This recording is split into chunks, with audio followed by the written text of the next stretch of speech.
breeze, the half-hidden moonlight, and the senses of an assassin whispering the same thing. In the next instance, we meet our main protagonist, Rayon, who receives compliments on his good work. Rayon kneels and looks up at the voice that compliments him, thanking the respected Sir Derus Robert. Derus glares at our hero as he narrates that he has been told he will be killed by the man standing in front of him tonight. He comments on the fitting performance of the protagonist as the Shadow Chief and commends that it is because of him that the family has been growing in power faster. Rayon humbly expresses that he has just been doing what he should have, but in a slight change of tone, Derus asks him if he thinks the Shadow needs freedom. And following this question, our hero answers that they, shadows, are not capable of questioning anything that has been commanded to them and are to only follow the orders given to them by their masters. But just then, our hero is startled when Derus questions why he had acted on his own when he knew of this rule in fact. Rayon is taken aback by the extreme pressure and tense situation as Derus asks why he had undone the brainwashing. He glares at Rayon as he kneels before him, wondering how Derus has come to know of this. We are then enlightened about what brainwashing actually is. It is the method that the Robert family uses to control their assassination organization, Shadow. It is elaborated that they buy or kidnap children and make them work as assassins their entire lives for the sake of the Robert family, engaging in all kinds of wicked activities. And our hero continues to narrate that, simply put, they groom the children into becoming their loyal dogs. However, he coincidentally was able to break free from these chains. Wondering how the man is able to confront him, he asks Derus how he knows. Derus then explains that he and the other assassins have two collars, one is for brainwashing, and he snaps his fingers to reveal the second collar. And just then, our hero feels a sudden intense pain in his chest. He bleeds from his mouth and continues to wail in agony and excruciating pain. He grabs hold of his chest firmly and wonders what kind of pain this is, expressing it to be as if his heart is being sawed in half. A dark red aura surrounds Rayon as he glares upon the torturer in front of him, and Derus explains it to be the rage worm.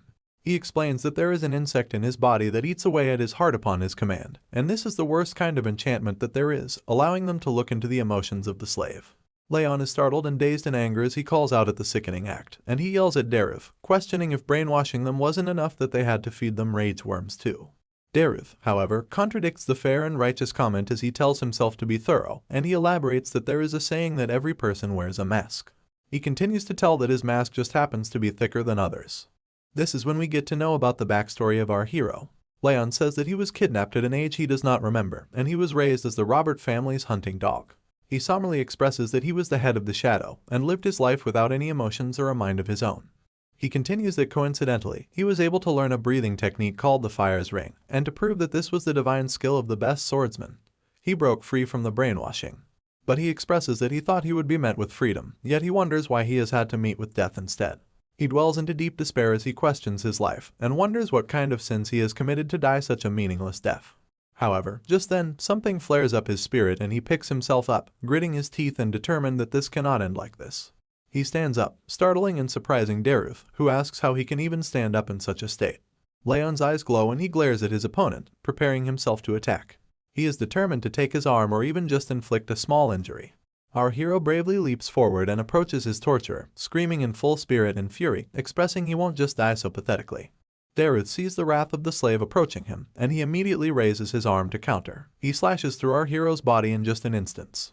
In the blink of an eye, we see our hero's body cut through with a sharp cutting slash, blood sputtering out, and his head rolling over on the ground as his eyes fill with emptiness. Derus stands before the corpse of the dead slave as he contemplates that he thought he had prevented everything. But he is surprised that the slave has undone the brainwashing, and even attacked him through the pain of the rage worm. He then makes his leave and notices a small cut on his hand, wondering when was the last time he was injured. He's annoyed at being bitten by his own disposable hunting dog. Other assassins and caretakers make their way instantly to the scene as Derus calls them to take care of the mess. Just then, we see that our hero has not yet given up, his eyes still glaring at the torturer stepping away in disgust.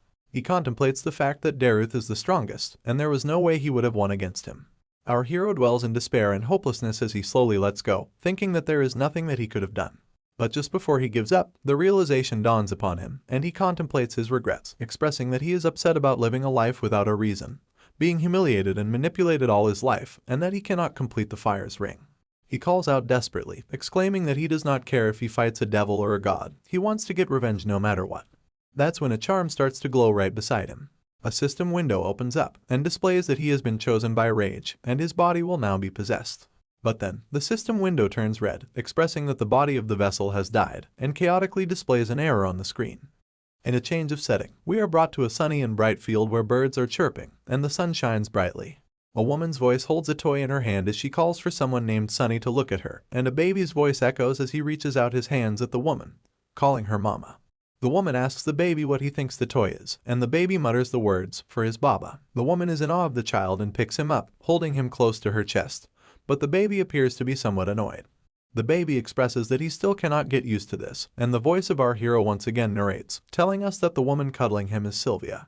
He continues to tell us that it is still hard to believe, while Sylvia holds him up in the air and playfully asks him to try and say mom. Rayon states that it is still hard to believe that he has been reincarnated as a woman's child. With all the memories of his past life as an assassin, he first thought that he had been dreaming and sleeping for the past 100 days, and he did not wake up from a dream no matter how much he slept, so he accepted the fact that he has been reborn. Sylvia holds Rayon in her arms as she mentions that the weather is good today, and she wishes for the patriarch to be back home soon so he can give him a handsome name. Rayon gazes over at the woman holding him, and points out that she can't keep calling him Sunny forever. But in other news, he also mentions that the patriarch must be busy since he has not shown his face in the past 100 days. He also tells us that he could not figure out too much after reincarnating, but he acknowledges that he has been reborn into a wealthy and renowned family, expressing that it's better to be born into a powerful family than a normal one. And he adds that he needs to get his revenge after all, expressing that the rage and desire for revenge are still prominent in his mind. But still, he gets a hold of himself and acknowledges that he must be patient, because he does not know where this is, what the position of this family is, or what kind of situation he is in right now. Adding to his contemplation, he recalls that he was unable to complete the fire's ring in his past life, so he needs to be patient. He was called the best assassin in Robert family's history, and so, in order to enact revenge, he needs to swallow his emotions for as long as it takes. Our baby hero is curious, gazing upon the luxurious mansion, wondering if this family is more than renowned. But just then, his attention is diverted to a panicking voice that calls out to Sylvia, yelling out loud that the patriarch has arrived. When Sylvia is dazed upon hearing that her father is coming, Rayon speculates that the patriarch is his grandfather. She exclaims that she needs to prepare for his arrival, but the maid tells her that it is too late, and he is already here. The atmosphere changes in the room as Sylvia and the maid both stand in a daze, and Rayon experiences this change as he questions the sudden tension in the atmosphere. A voice yells out to make it known that the patriarch is entering, and a gate opens as a man follows through with 2 guards accompanying him. Rayon expresses that just the man's existence is overwhelming. A royal gown flutters in the air as the man steps into the room, making our young hero squeak in a baby voice. He speculates and acknowledges the man who has approached him, and Sylvia greets her father in respect. The man has a beard, and he questions if the baby that Sylvia holds is his grandchild. This is when Rayon realizes his identity. He points out the golden blonde hair of the man, the flame-like red eyes, and his ice-cold aura. He explains the man to be the zenith of this continent, the northern king of annihilation, zieghart.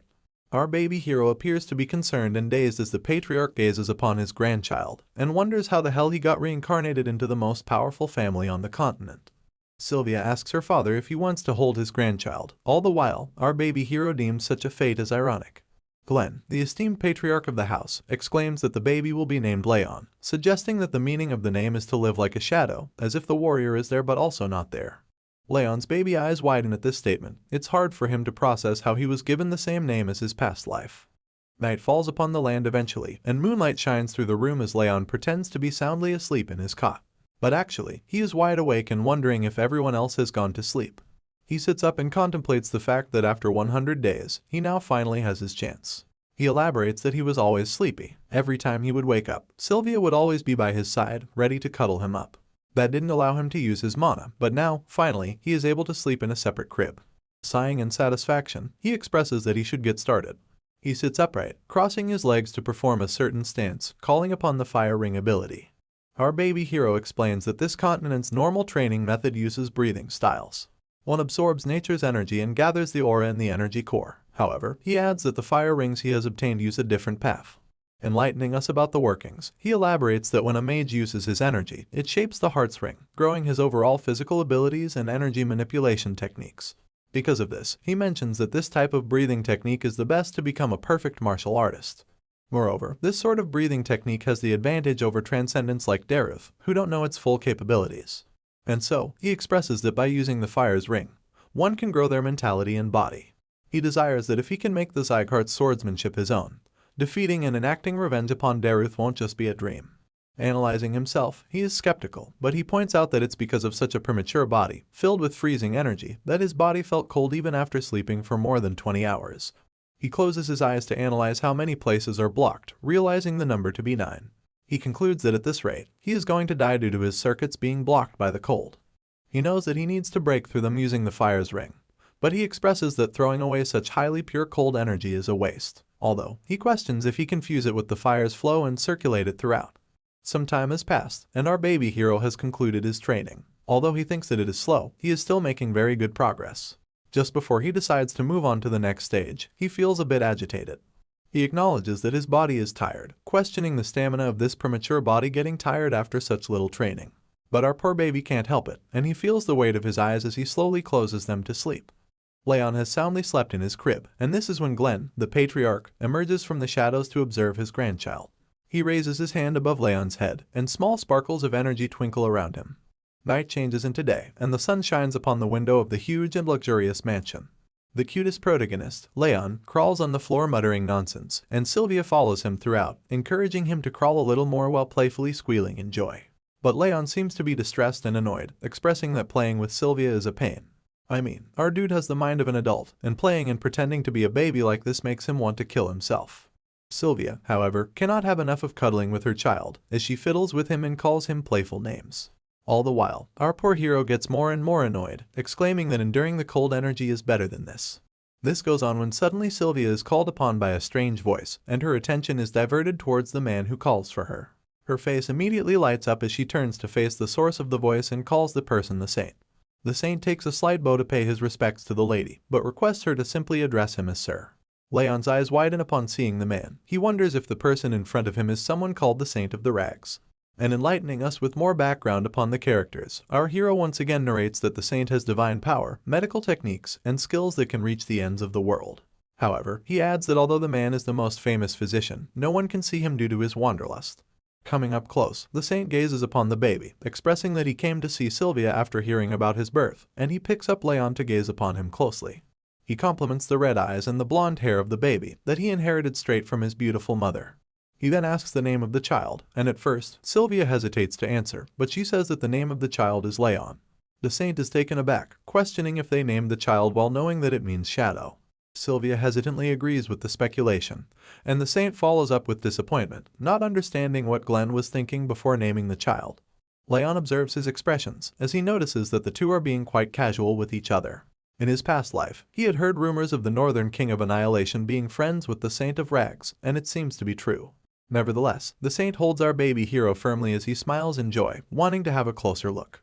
He then places his hand over the baby's body, and a strange energy flows and glimmers over our hero. The saint notices that there is something wrong, as is apparent by his facial expressions. Sylvia also notices this and asks the saint about it, and the man tells her that the baby has the bitter cold curse. He gives back the baby for Sylvia to hold, as he continues to elaborate that the baby's energy circuit has been blocked off by ice energy. If they treat him concurrently before his future checkups, he will not die. However, he also lets Sylvia know of the sorrowful fate, that the baby will not live for a long time if he is left untreated. Sylvia's eyes widen in shock, and her voice starts to shake as she states that the saint is lying. She does not believe this to be true. And just as the saint tells her about writing a prescription to start the treatment, a voice calls out to interrupt him. The voice belongs to a maid, who rushes forward to the saint to tell him that the patriarch is looking for him. The saint lets her off, telling her that he will be there with the patriarch once he is done with the conversation. But the maid insists that the patriarch wants to see him right now. Accepting the call, the saint hesitantly takes his leave, expressing that the patriarch cannot get his timing right. Observing the situation, Rayon thinks that knowing about the disease does not change anything, because as long as he can complete the fire ring on time, such a curse won't be an issue. This is when a teardrop falls onto his face, making him halt in his thoughts. Our baby hero gazes upon the crying face of Sylvia, who still believes it to be a lie. She sniffles and expresses that she cannot lose her child like this, and she refuses to accept that he is dying. Sniffling and silent tears turn into wails and screams of agonizing pain as Sylvia falls to the floor, firmly holding her baby. She promises that she is going to make it better, no matter the cost. She is still in denial that her child is sick with a deadly disease. Rayon's eyes widen and his heart skips a beat. He wonders what this emotion is, and he expresses that his heart is aching. He sees himself observing the poor woman, telling himself that he does not wish to see this. Among the wails and the screams, Sylvia suddenly stops crying when her baby's hand touches her face to wipe off the tears. She gazes upon her baby closely with her eyes full of shock, and Rayon reaches for her in an attempt to call for her, until he manages to mutter the word mommy. Meanwhile, Glenn was busy engaging in a conversation with the saint, when suddenly, a commotion rises from the other room, diverting their attention. The voices of the maid yell and call for Lady Sylvia to stop, and Glenn questions what the ruckus is all about. The maid follows after Sylvia as the yelling continues, and she warns her that the patriarch is inside the room. The door breaks open, and Sylvia barges into the room despite the maid's best efforts. She glares at the patriarch while she huffs and puffs to catch her breath. The red eyes of the patriarch, Glenn, glare at his daughter as he confronts her about the reason for this ruckus. He mentions the rude and unsightly behavior, demanding a suitable answer. But he stops mid-sentence when he sees his daughter kneeling before him on the floor with tears in her eyes, begging him to save her child. Starting right off where we left, Sylvia is seen begging the patriarch to save her child. However, the patriarch does not seem to be bothered as he sips away on his tea. Being persistent as she is, Sylvia exclaims that the patriarch is well aware of the child's state and how much the child means to her. She repeatedly asks him to save him. But adding to the bleak and tense atmosphere, the patriarch coldly questions why he would want to save someone who cannot contribute to the family. He expresses that the child is an example of how difficult a martial artist's life is. Sylvia continues to persuade the patriarch as she mentions the child to be his grandson. But he is not fazed. The most he can do for the child is to give him the zieghart name, and he asks his daughter to be thankful that he is being generous even with such an offering. Of course, Sylvia's tears do not appear to stop as she wails and screams for her father. The cruel man then asks the guards to take her away, and the brutish men drag her out of the room. Sylvia's screams and wails can be well heard across the mansion, as she desperately shouts at her father to save her child. The cries do not go unnoticed because the saint observes this commotion. He sighs in disappointment and calls the patriarch stubborn. This is when, in a shocking turn of events, the saint questions what the patriarch plans to do now when he has called him to look upon his grandson's condition. The patriarch overlooks the confrontation and quietly sips on his tea, asking the saint to give the details. He continues to do so, saying that as Rayon grows, the condition worsens with his age. But he emphasizes that thanks to the patriarch's aura pushing out some of the cold air, he will be fine for a bit. However, the unforeseen situation dawns upon the patriarch as it is made known that his grandson will not be able to become a martial artist. Following the patriarch's strange dilemma and behavior, the saint asks why he has named the child Shadow, expressing that there are many names that he could have chosen from. Interestingly, the patriarch mentions that the name, Rayon, does not just mean shadow. He continues to enlighten the saint, as he mentions that 1,000 years ago, it had another meaning too. At the break of dawn, as the sun shines down, we are brought into the setting of the mansion as Sylvia holds down a spoon with some medicine. She encourages Rayon to gulp down the medicine provided by the saint. Anticipating a speedy recovery, the maid and Sylvia both close their eyes, wishing the baby to be healed. They open their eyes at the sound of the baby squealing and reaching out his hand for his mother. Sylvia celebrates in joy along with the maid, Helen, happy that her son is healing and enduring. Helen agrees with the lady as she also adds that he must have understood their intentions. Holding her son firmly in her arms, Sylvia draws Rayon closer as he contemplates feeling better. He notices the medicine to be the fire attribute medicine, which is creating warm air to push out the cold air from his mana circuits. Satisfied with the results of the medicine, Sylvia encourages and playfully asks if her son understands her intentions. Our baby hero nervously and hesitantly accepts taking in more medicine. Fast forwarding a couple of years, we are brought to a setting where our baby hero has grown. He narrates to fill in the gaps for us. Rayon says that he started training after taking the medicine, and after achieving a groundbreaking first fire ring. 2 more years of training have passed. All grown up, our baby hero is not so baby anymore, and he expresses the same emotion as he continues to narrate his daily routine from the last 2 years. After playing with Sylvia and Helen around nap time and midnight, he would always train. Even more time has passed since the start of his training, and now our hero is 5 years old. We see a grown-up Rayon sitting upright on his bed as he smiles in satisfaction, and a system window appears in front of him showing his achievements at such a young age. The window highlights that he has now finally achieved the 2nd ring of fire. By this time, it is revealed that Rayon has managed to create the 2-star ring of fire. Rayon observes and gazes upon the message window as he contemplates the factors of the 2-star ring of fire.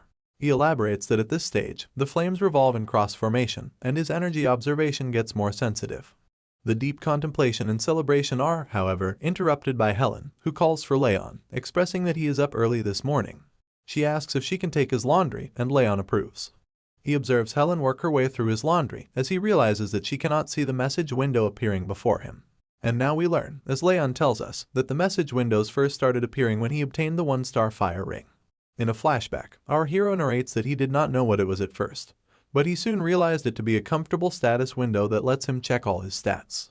He also mentions Helen's strange reaction when he first started interacting with the window. He expresses that it was evident that the message was only available to him. Continuing the deep contemplation, Rayon expresses that although he has now achieved the 2 stars, his low stamina and the bitter cold curse remain. He strokes his chin and points out that improving like this would not have been possible if not for the fire attribute medicine. Dwelling back on past events, he expresses that during these 5 years, Helen and Sylvia, along with everyone at the annex, have been looking after him diligently, taking care of him like a prince. Rubbing the back of his head, he believes all this prince's treatment must have had an influence on him as well. But it soon dawns upon him that he still has a lot of time left, and he is only yet 5 years old. He then contemplates his condition, elaborating that the curse is a problem, and so is the low stamina, which work together to get in his way if he tries to move even a little bit. However, in his past life, he was known as the best assassin on the continent, and he had learned the greatest technique of the Ring of Fire.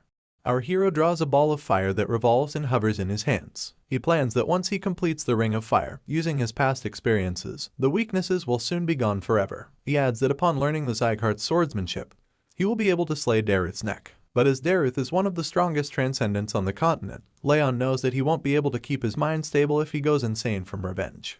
He concludes that even if it's slow, he needs to gain the power and finish him off when the opportunity arises. Just as our hero determines to train even harder, a voice calls at him, acknowledging that he is awake. He turns his attention towards the voice and finds his mother, reminding him that they have to go somewhere today, and asking him to get changed so they can leave. Rayon looks out the window and elaborates that the powers that maintain the balance of the continent are called the 5 demons and 6 emperors. As a cart travels across the stone road, our hero continues to explain that of those powers, he has been born into the zieghart family, which belongs to the 6 emperors.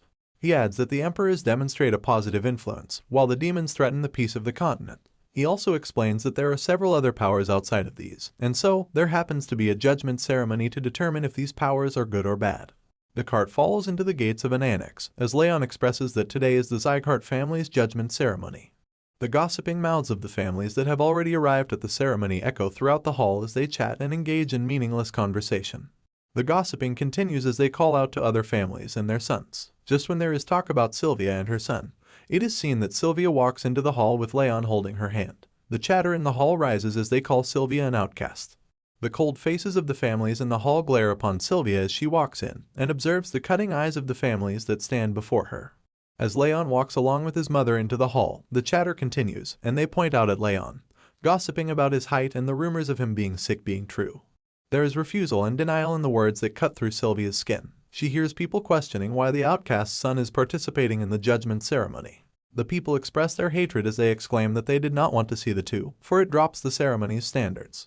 Rayon notices the harsh words of the families from the direct line. He questions if there are some kinds of circumstances behind the words, but he immediately gets a hold of himself. He expresses that he does not care if they are talking ill of him. However, he is startled to hear the words of people calling his mother, Sylvia, shameless. Hardening his facial expressions, Rayon expresses anger and is infuriated at the harsh words being thrown at his mother. He quickly snaps back into reality when Sylvia calls for him. She tells him that it's okay and asks him to just look at his mom. Our hero bravely accepts and moves forward with his mother, and just then, a voice yells out to make it known that the patriarch is entering.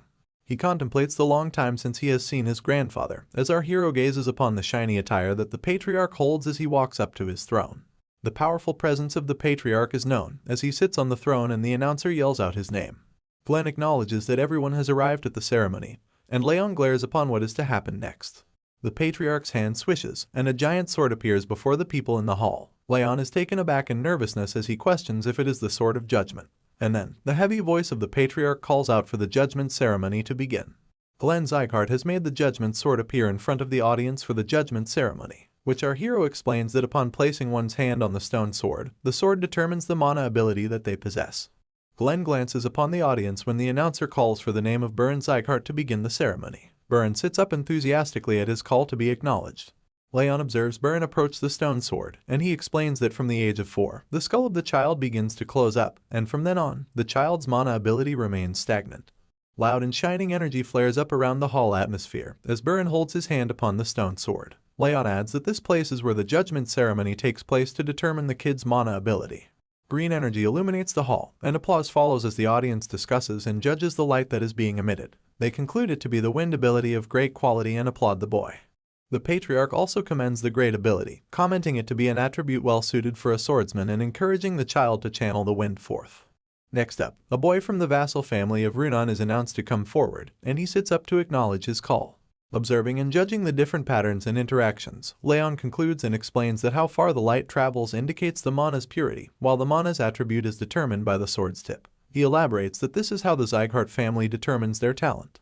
He also observes the cheering and enthusiasm among the families as they applaud Rayon for his ability, commending his family name and comparing him with Burin. Rayon notices that these people value their talent just as much as they value their life. And so, he guesses that he won't be able to display good results. Although the Ring of Fire is on the 2-star levels, his mana circuits still have a lot of cold on them. But truth be told, such things don't really matter to our boy.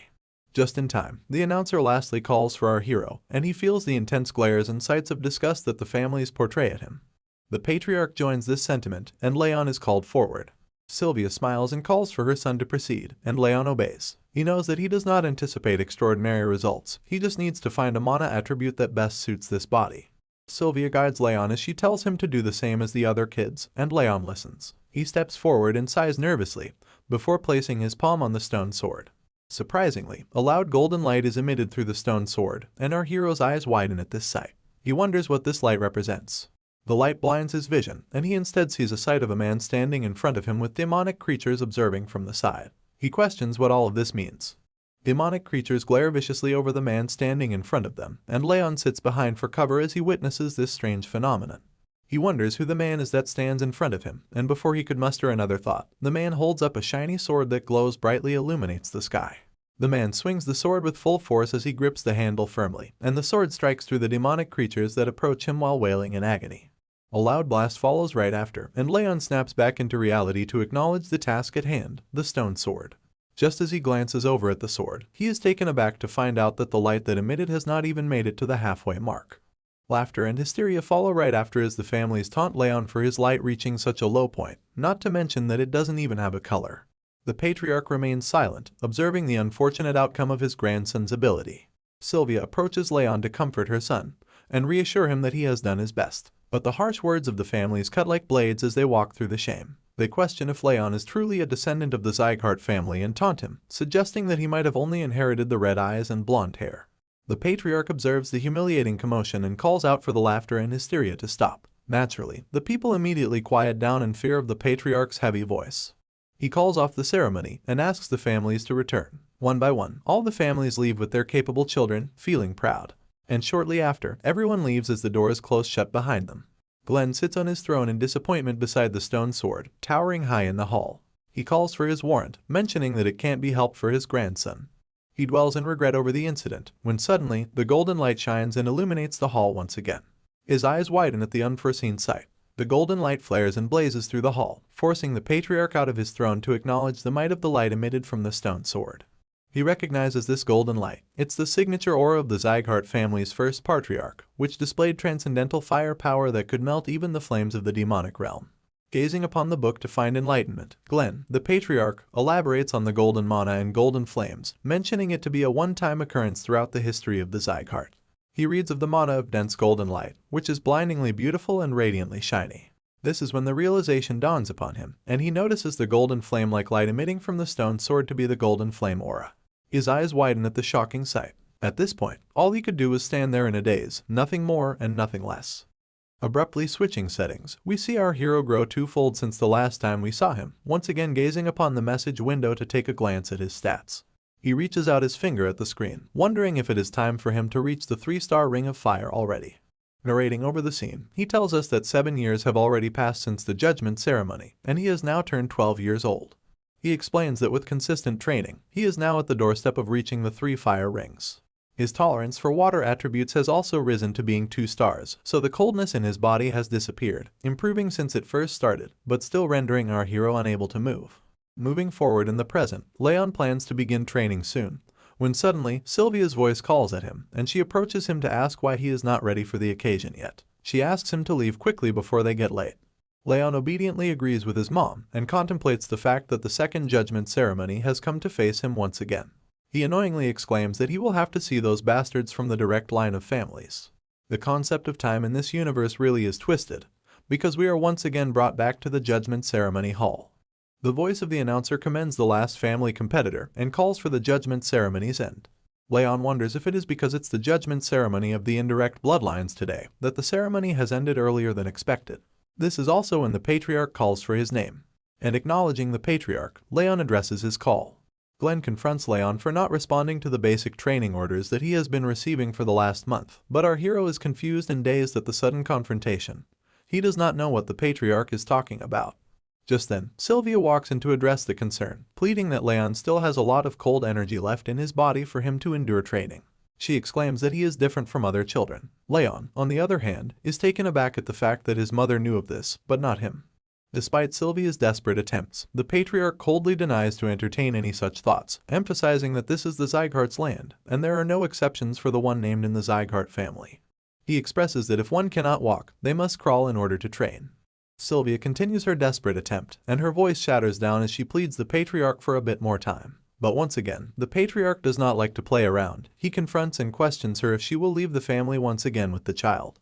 She is startled and forced to stand in a daze as the patriarch enforces that this is the Zieghart land, and she must live according to their ways. He warns her that if she does not wish to comply, she is free to leave right this moment.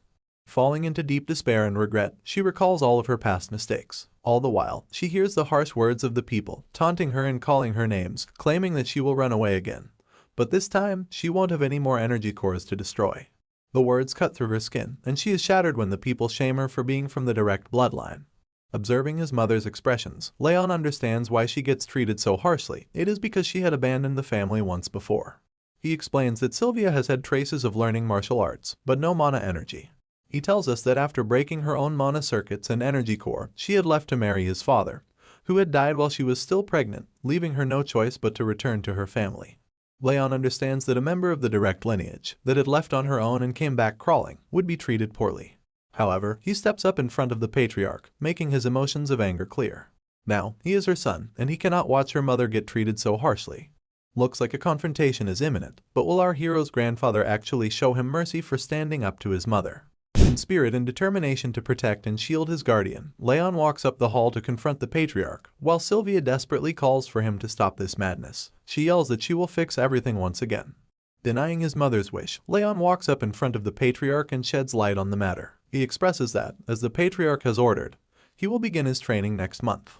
Seeing the bravery and determination of our hero, the current martial hall master asks if he was not made aware of this training lease. He expresses that even if he wasn't, he should not pursue the training with his current condition as he is still sick. He presses that Rayon should give it up. The show of bravery does not end here, as Rayon is persistent and tells the martial hall master that it is okay, and he wants to live up to the Zieghart name. Upon hearing this news, Glenn, the patriarch, viciously glares at Rayon for claiming such a difficult feat, and he questions if Rayon understands the weight those words carry. The intense pressure of the patriarch's aura courses through Rayon's body, and he feels the immense force of the patriarch's ability. He is taken aback and startled, as is apparent by a small spatter of blood that drops on the floor. Rayon's eyes widen as he firmly tightens his fist. He concerns and points out that just the patriarch's glare can do so much, elaborating that the feeling is as if his heart is being crushed by the immense force of the aura. He concludes that the patriarch is much stronger than Robert, and he asks himself if this is the true power of the King of Annihilation. Helen and Sylvia rush to his aid, and they comfort the distressed hero as the martial hall master joins them. He encourages the patriarch to calm down, exclaiming that Rayon is just a child. But this does not stop the patriarch's deathly glare and aura. Instead, it intensifies, and both Sylvia and the martial hall master stand down immediately in nervousness. Sylvia cannot see her son being pressed on like this, and she immediately hugs him to protect him while screaming for her father to stop, pleading that Rayon is not in the condition to train so intensely with his current state. Observing and witnessing this intense situation, our hero deepens into thought as he narrates that he was an assassin in his past, someone who lived in the shadows. And reminiscing about his past life, he continues to tell that he was always closer to death than life, and he never stepped out of darkness. Feeling a push from behind, Rayon exclaims and addresses his new self. He will no longer do the same. He will no longer hide in the darkness. Our young hero meets the eye of his former self in his past, pushing and encouraging him to move forward. Young Rayon gazes upon his past self, exclaiming that he will no longer live as the assassin. He grits his teeth and flares up in anger. And moving forward at the patriarch, he continues to make a point that he will now live as Rayon Zieghart, and will bring back Sylvia her original position in the family.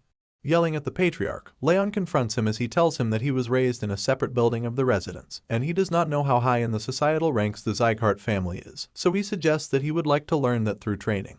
Sweat trickles down his face, but his intentions are pure and strong. He recalls the joyful times and happy instances he experienced with Sylvia and Helen, determined that he will protect her and make sure to regain the smiles and joy of all the people that are precious to him.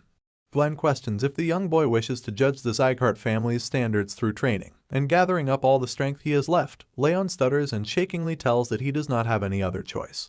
Breathing heavily and attempting to catch his breath, Rayon stands before the patriarch as he tells him that he will need to have the instructor prepare accordingly, as not to disappoint him. Just hearing these words, Rayon calmly lets go and slowly falls to the ground with Sylvia and Helen rushing to his aid. Fallen on the ground, as our hero slowly loses consciousness, he contemplates that in his past life he was an assassin, but now he is someone that has learned a legend of the continent, the Fire's Ring. And so he concludes that by utilizing both these abilities, becoming a prominent member of this family is not impossible for him. Before finally letting go and submitting to the weight of fatigue catching up to him, he tightens his fist and exclaims that he'll show them all how strong he'll become. A change of setting now takes us to the training grounds where swords clank with each other as the children train and spar with each other while an instructor observes their moves. We are then introduced to the intermediate martial hall master, Karan Zieghart, who questions the claim that the boy was too weak to even properly move. A nervous messenger reports to the martial hall master as he elaborates that many maids have overheard the conversations between the saint and the patriarch, and it is definite that the boy is suffering from a serious illness. Karan deepens in thought as he recalls that the boy's body was definitely in a bad condition when he saw him earlier today in the judgment ceremony, and all the other times he's seen him, but he wonders how the child was able to withstand his father's aura. Concluding his contemplation, he recalls that Sylvia was known to be more talented than anyone else. Following his deep thinking, he calls the messenger to place a maid in their building and to do so as quickly as possible. The man obeys and agrees to do so. Our hero is seen sprinting over grassy fields as Sylvia chases him down, pleading that he does not push himself. He is determined as he runs faster and faster, while Karan's voice still echoes, and he exclaims, asking the messenger to have the planted maid report everything that happens there. Chanting the name of the respected patriarch, the secretariat guards salute and make way for him as he walks down his path into the annex. A mysterious man with long red hair and pointy ears lies comfortably on a couch, his face hidden by a hat. The patriarch approaches the man and addresses him as Lemmer, asking him to stop pretending to be asleep and to get up.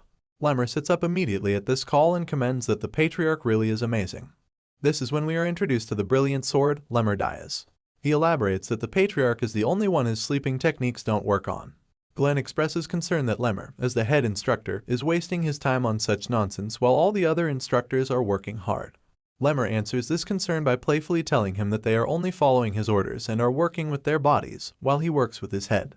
Annoyed, the patriarch exclaims that Lemmer has not matured even after 50 years, but Lemmer laughs it off, stating that people don't really change, and besides, he is an elf anyway. Observing the patriarch's concerned look, he asks if he is here to talk about his grandson too, and he adds that Sylvia had come too. This surprises the patriarch, and he explains that she asked him to make sure that Rayon does not get hurt. Lemmer stands up to face the patriarch as he elaborates that if he is here to ask him the same, he is wasting his time. He elaborates that Glenn himself had expressed that he won't interfere in the 5th training hall. Following this rant, Lemmer presses with a heavy tone that he won't make any exceptions for his grandson either, and the patriarch surprisingly agrees to this, which shakes up Lemmer, who expected a different response. Glenn stands firm as he asks Lemmer not to lessen the intensity of the training, stating that he does not want any weaklings. Taken aback, Lemmer gasps and covers his mouth to express the sheer shock that the patriarch has put him through just as the realization dawns upon him. He bursts out in awe and flutters, stating that the patriarch must love his grandson very much and is projecting that love onto him, which he could not give to Sylvia. This angers and infuriates Glenn, and he exclaims that if he was not his veteran friend, his head would be rolling off the floor. Adding on, Glenn asks Lemmer not to go easy and to fail all those who are unworthy so that only the worthy ones can receive his training. Lemmer agrees with this claim and expresses that he will do as he wishes. Concluding their conversation, the patriarch asks for his leave and steps away as Lemmer enthusiastically sees him off. After the patriarch has left, Lemmer dwells and wonders what Rayon is like as he stands across his table and thinks of different training regimes. The message window appears once again to showcase our hero's now updated abilities and stats, highlighting that he has now achieved the 3rd ring of fire.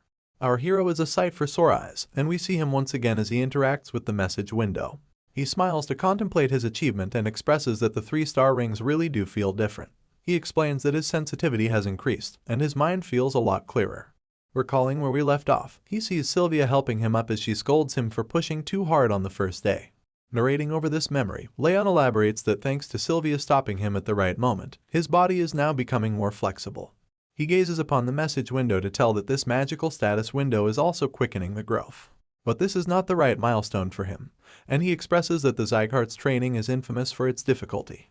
He exclaims that just being a 3-star fire ring is not enough, and adds that he needs to have a good foundation to be able to build tall buildings and survive. He imagines himself as a commandant in the Zieghart family, as he continues to state that he will excel more than anyone else, so that all the guys who have mocked him will shut up. And then, he empathizes with the heavenly swordsman, Derus Robert, determining that he will not rest easily until he has slain him. However, just then, our hero is snapped back into reality when a voice calls to him. He looks over to find Sylvia, his mom, calling to him and asking why he is still up. She sits across from him on his bed, and upon questioning by Rayon about what she is doing up so late, she mentions that since he is going to the training hall tomorrow for training, she wanted to talk to him before he leaves. She gazes upon her child and questions, must he really go? She comes clean and reveals that she does not want him to go. She elaborates that Rayon does not express when he is hurting, adding in concern that he might get injured or hurt badly. Persistent as she is, she exclaims that she actually wants him to go, but she cannot help the concern as she voices it and asks him to postpone his enrollment to next year. But Sylvia is taken aback when Rayon blatantly refuses and denies this request made by his mom. And recalling all the bad and humiliating moments, he elaborates that he cannot stand it when everyone from the direct or indirect bloodlines, or even when the workers from their annex see her, their eyes fill up with disgust. He exclaims that he can't stand it at all. Sylvia is speechless at this digression, but Rayon continues to comfort his mother as he elaborates that he believes that she will be treated better if he does well in training. Nevertheless, she smiles, and she fidgets and plays with her fingers before she nervously states that she is sure Rayon had thought it was strange why they live separately, and why people talk badly about them. She recalls her memory to explain that she fell in love with his father coincidentally when she was on a mission, but it was difficult for her to be with him since he was just a knight. Then she narrates that she shut down her monocores and left the family. She also tells Rayon that he actually has a sister named Sia, who is 10 years older than him. She recalls and tells that they were living peacefully when Eden's executive ambushed them, and amidst the battle, she expresses that Rayon's father was not that powerful, and unfortunately, she was pregnant with him at the time. And somberly expressing, she tells that there was nothing they could do against them. However, she adds that his father had hired guards without her knowledge, but she regretfully informs that they arrived at the scene too late because by then, his father and sister were already dead.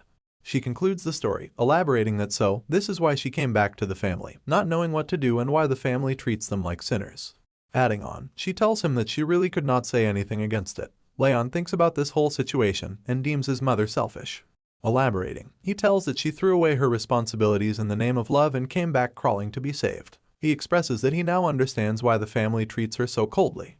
However, emotions take over our hero, and he states that she is the one who gave him a new life and showed him affection for the first time. And he makes a point that even if everyone else calls her selfish, to him, she is the only mother he has had in both lives. Rayon then asks Sylvia if she regrets it, if she wants to go back to the time before she left the family, but she denies. And she explains that she used to feel invisible in the family before, but she felt like a real person when she finally left, and she expresses that it is enough for her, being happy then and being happy now. Continuing the heartfelt conversation, she apologizes to Rayon for being such a terrible mother, but she is interrupted by Rayon who states it to be fine. He addresses his mother and tells her that he will be fine, so he asks her not to worry. Gazing into each other's eyes for a moment, Rayon smiles at his mother while he reminds himself that even if everyone else calls her selfish, she is his only mother and he can always get his revenge after he helps her regain her position in the family. Mumbling turns into slow tears, and slow tears turn into sobbing as Sylvia wails in front of Rayon, surprising him. He asks her to stop crying, and this mother-son interaction ends here. Rayon sees his mother out of his room as he sighs and expresses that reassuring her was really hard. He then sits on his bed once again as he plans to check the malleability of the Ring of Fire before he can sleep, mentioning that he does not have a lot of time before the training starts. And he sits in a unique stance, performing the technique as blue flames rise and flare up in the room viciously. He notices that the rings spin faster now that they are at level 3, but he wonders what it will be like once they get to the intermediate levels. The flame suddenly blazes violently and bursts out into the air in front of our hero as his eyes widen in shock. The flames speak in a strange voice as it states to have finally come. It rises and rises as our hero glares in anticipation. A giant ball accumulates in front of him as it viciously smiles, and elaborates that the time has finally come when his rage has reached him. The blue flame pays his respects to Raph, the second lord of the demon realm, and expresses that he will help Rayon's revenge dreams come true. However, Rayon is surprised and taken aback as he questions this claim, and a message window pops up telling him that he has unlocked 2 new traits. The rage trait is being activated, but the second one remains entitled. The blue flame continues to rage and blaze as it expresses the offer to our hero, but it is taken aback in shock and stops midway to address the concern. The ball of blue flame questions why there is a child standing before him. Rayon steps away to prepare to engage in battle against the mysterious ball of fire that has suddenly appeared in front of him, and he asks what it is. But the ball of fire seems to be just as confused, and he expresses the same concern to elaborate that the rage that reached him was not an emotion that a kid like Rayon can feel. Upon a second glance, the ball of blue fire's eyes widen as the realization dawns upon him, and it exclaims that it was definitely the child standing before him. The child has been hiding a deep and dark rage within him. Rayon hardens his facial expressions and is skeptical of the ball of fire as it asks him to give away his body and soul to him, and then he will help him get the revenge that he desires. He wonders if the ball of fire is here because of his violent rage against Derus Robert before he was reborn. But if it is, he expresses that the ball of fire is way too late. Following the skeptical nature and suspicion of the ball of fire, Rayon denies his offer and states that he will get his revenge on his own. This confuses the ball, who anticipated an answer. He floats around Rayon's body, as Rayon tells him that he will exact revenge on Derus himself, thinking that he can't get the help of another in such a matter. But the ball of fire does not seem to buy this claim, as he expresses that Rayon seems to be misunderstanding something. Smiling widely, the ball rises up once again and states that he is not here to negotiate. The huge ball of fire blazes again, and it viciously glares at our hero to alert him that he has already made his decision. Although the flames catch onto Rayon's body, he immediately notices something strange. The flames are cold. Realizing this could only mean one thing, Rayon steps back nervously. The ball of flame flares and rushes forward as it yells that now, all Rayon needs to do is give him his body. Rayon steps away from the threat as the blue ball of fire approaches him. The fire approaches nearer and nearer. There does not seem to be anything that our hero can do, and the flames finally reach Rayon's body as a burst of light illuminates the room. Following the strange interaction, he does not seem to be feeling too well as he grabs hold of his chest firmly. His eyes widened in shock, and he expresses that he feels as if his mind is gonna freeze over.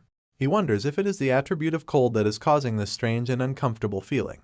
A mysterious and vicious avatar dawns over Rayon, as its heavy voice instigates him to think of the person to bring up the rage, and he will kill him even if it is a god.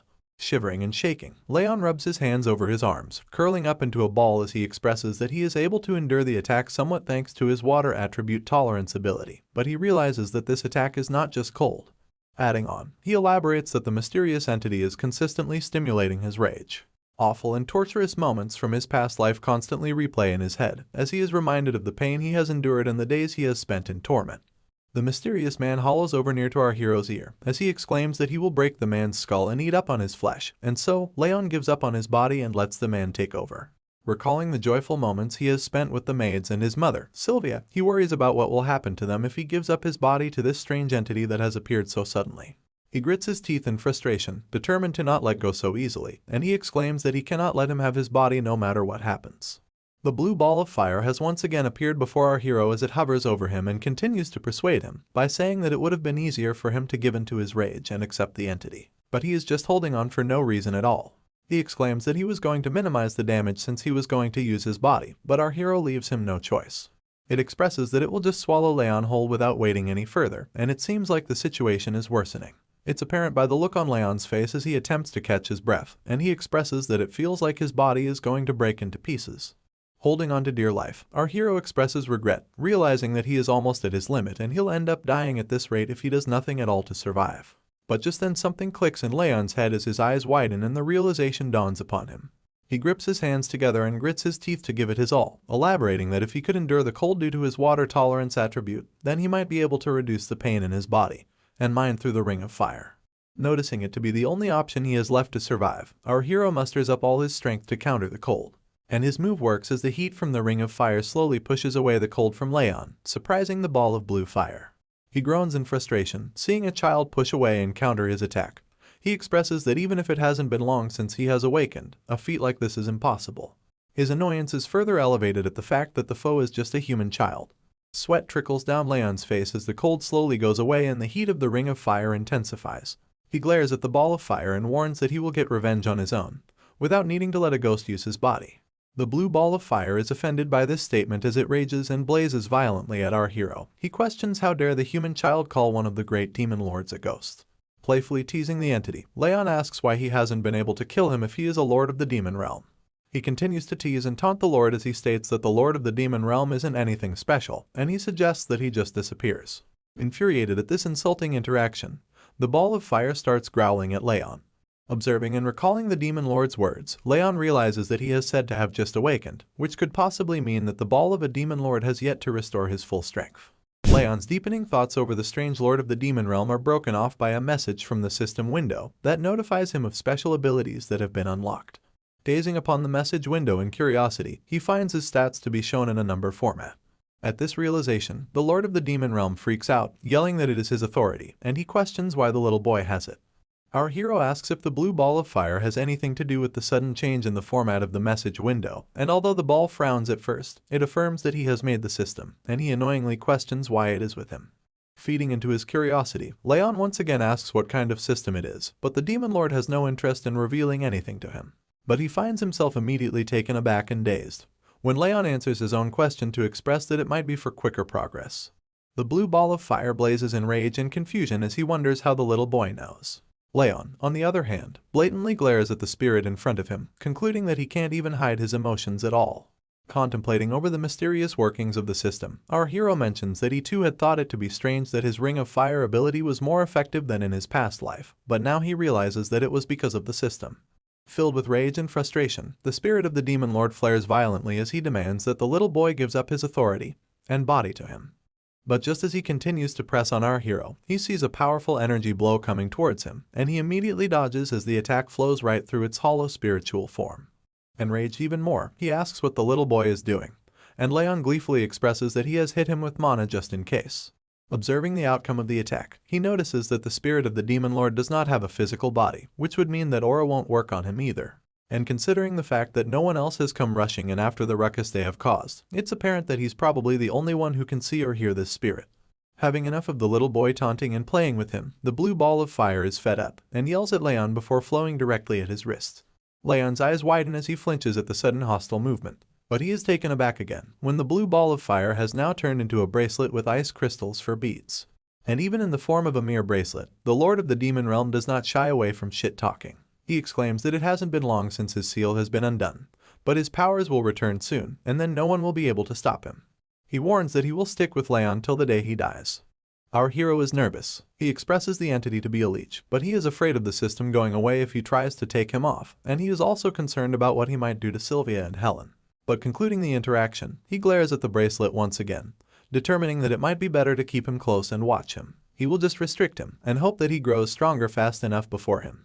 Bothered by the look of the bracelet, Rayon asks why the spirit had to take the form of a floral bracelet, exclaiming that it does not look good on him. The spirit frowns and yells at Rayon to respect his taste. And what can Rayon even do at this point, which is why he just sighs. The sun brightly shines over the morning ground, and Helen and Sylvia are seen waiting in the grand hall of the annex. Sylvia is worried for her son, while Helen consoles and comforts her, assuring her that the young master will do well. That's when Rayon finally comes down from his room. He calls out that he is ready, and Sylvia and Helen immediately glance over at our young hero walking down the stairs. He smiles and expresses that he will now be going to the training hall. Our hero leaves the annex for his big day at the training hall, and Helen can't help herself but worry for her young master as she asks him not to push himself too much. Rayon affirms her concerns and takes his leave. Pointing out Sylvia's sad and gleeful face, Helen asks her if she is going to see off the young master with such a face and make him sad. She listens to her words as she crouches down to hold her son, and tells him that she believes in him. Rayon smiles at this beautiful gesture from his mother and shares the same sentiment as he affirms that he won't push himself too hard and won't give up if it gets too difficult. Saying this, our hero takes off to achieve his dreams as he waves to say goodbye. Sylvia still can't help herself as she glares at her son leaving her side. She asks Helen if she thinks he will be alright, and she comforts her, telling her that he has gotten much better, so much so that he might even pass the training. Not being able to take her eyes off her precious son, Sylvia expresses that Helen is right. But she still cannot let go of the fact that Rayon is different from other children. A few moments before the great send-off, we see Sylvia hugging the young master, as Helen notifies her that the instructor assigned to him is the best in the zieghart family. She comforts her once again, saying that Rayon has been trying really hard recently, so she is sure that he will be able to make it. And Rayon shares the same determination, as he repeats Helen's words and tells his mom that he won't get hurt, staying true to his promise. He asks her not to worry. But Sylvia, being a mother, can't stop crying as she holds onto her dear son. Rayon expresses that he will stay true to his promise and make sure to keep himself safe. She recalls her son's words, asking her to trust him, and she holds onto her chest, calling for her son as he walks away. Shaking and trembling, Sylvia is in despair. She does not want her dear son to leave her. Exclaiming, she asks him to come back safely, while Helen comforts her to get a grip. The training grounds have been set for training as of now, and we are finally brought to the 5th training hall of the Ziegharts.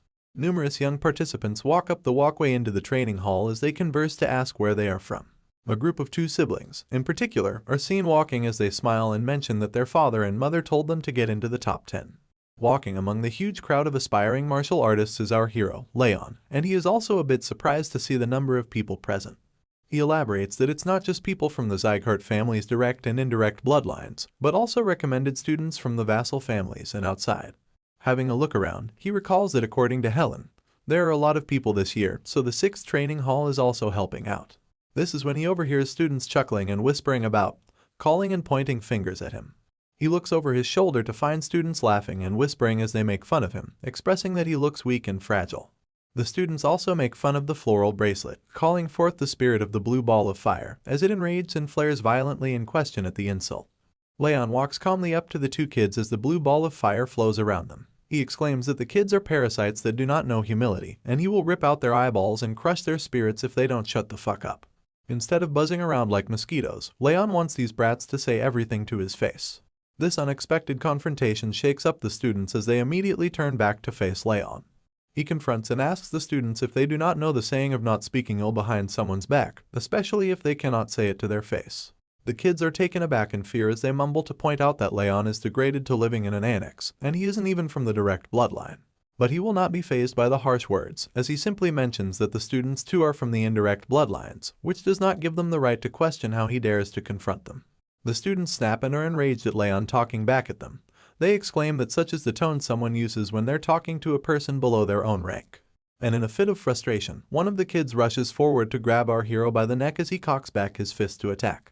Rayon also prepares to fight back. His eyes start to glow red, and he glares at the opponents before him. In the next instance, a voice yells out to stop the fight, and the kid stands down immediately, concerned about the consequences. Another kid walks up to them, saying that the training is starting soon, and points out that this place has outsiders visiting too. He questions if the students plan on shaming the Zieghart name. He is introduced to be from the direct bloodline, Buren Zieghart. Buren faces off against our hero in an intense stare-down, as the 2 students stand beside him in shame and apologize to the boy of the direct lineage. The arrogant boy crosses his arms to mention that our hero is still not aware of his place. He exclaims that Rayon is nothing more than dust, telling him to stay low if he doesn't want to get kicked out of the annex. Following the confrontation, Buren recalls the time at the judgment ceremony, pissed that Rayon getting the patriarch's attention was just pure luck, and he just used the situation to his advantage. Buren scoffs and frowns, concluding that a loser like Rayon will definitely fail the training. Our hero observes as Buren walks away, asking him to leave if he is not going to behave, also mentioning that he is not going to pass the training anyway. But before Buren can leave, Rayon points out that he has heard enough of his nonsense. This startles him, as his eyes widen in question at the unexpected statement. Buren immediately turns his head at the disrespectful child, and our hero continues. He insults Buren for his arrogance, claiming that the only thing going for him is the fact that he's from the direct bloodline. Aside from that, Rayon warns him that he has no right or authority to talk down to him when he's not even a trainee. He then taunts him even further by saying that he might actually be able to do something if he goes and complains to his father like a brat. This enrages Buren as he grits his teeth in frustration, and his eyes sharpen at the bastard who has spewed such nonsense. But before he can do anything, a door bursts open beside the 2 growling beasts ready to kill each other. Out comes the red-haired elf, who stares in amazement at the 2 kids already fighting even before the training has begun. Rayon immediately recognizes the man to be the Zieghart family's brilliant sword, Lemmer. He recalls that Lemmer had retired because his energy core had been destroyed. He glances upon the sudden appearance of the man, expressing that he did not expect him to be here. Meanwhile, Lemmer joyfully asks the kids to hold off the fight until at least the entrance ceremony ends. And obeying the brilliant sword, Buren walks away quietly as he scoffs. Moving forward, the entrance ceremony has started as all the students stand in line in front of a stage, where Lemmer welcomes them all and joyfully introduces himself to be the head instructor, who will be in charge of their training. Pointing out the number of candidates to be 160, he expresses that it's way too many. And so, he says that he will cut down the numbers with a series of tests. In fact, he clarifies that the number will be cut down to a quarter. This sparks confusion and astonishment among the crowd of students as they question this absurd claim. But Lemmer elaborates that he prefers to only keep a small number of elites and not bother with the riffraff. Spiking in anger, the Lord of the Demon Realm yells out to call the brilliant sword an arrogant bastard, threatening to cut down the elf's ears if he dares to look down on him. Rayon desperately tries to shut him up as he strikes down on his bracelet.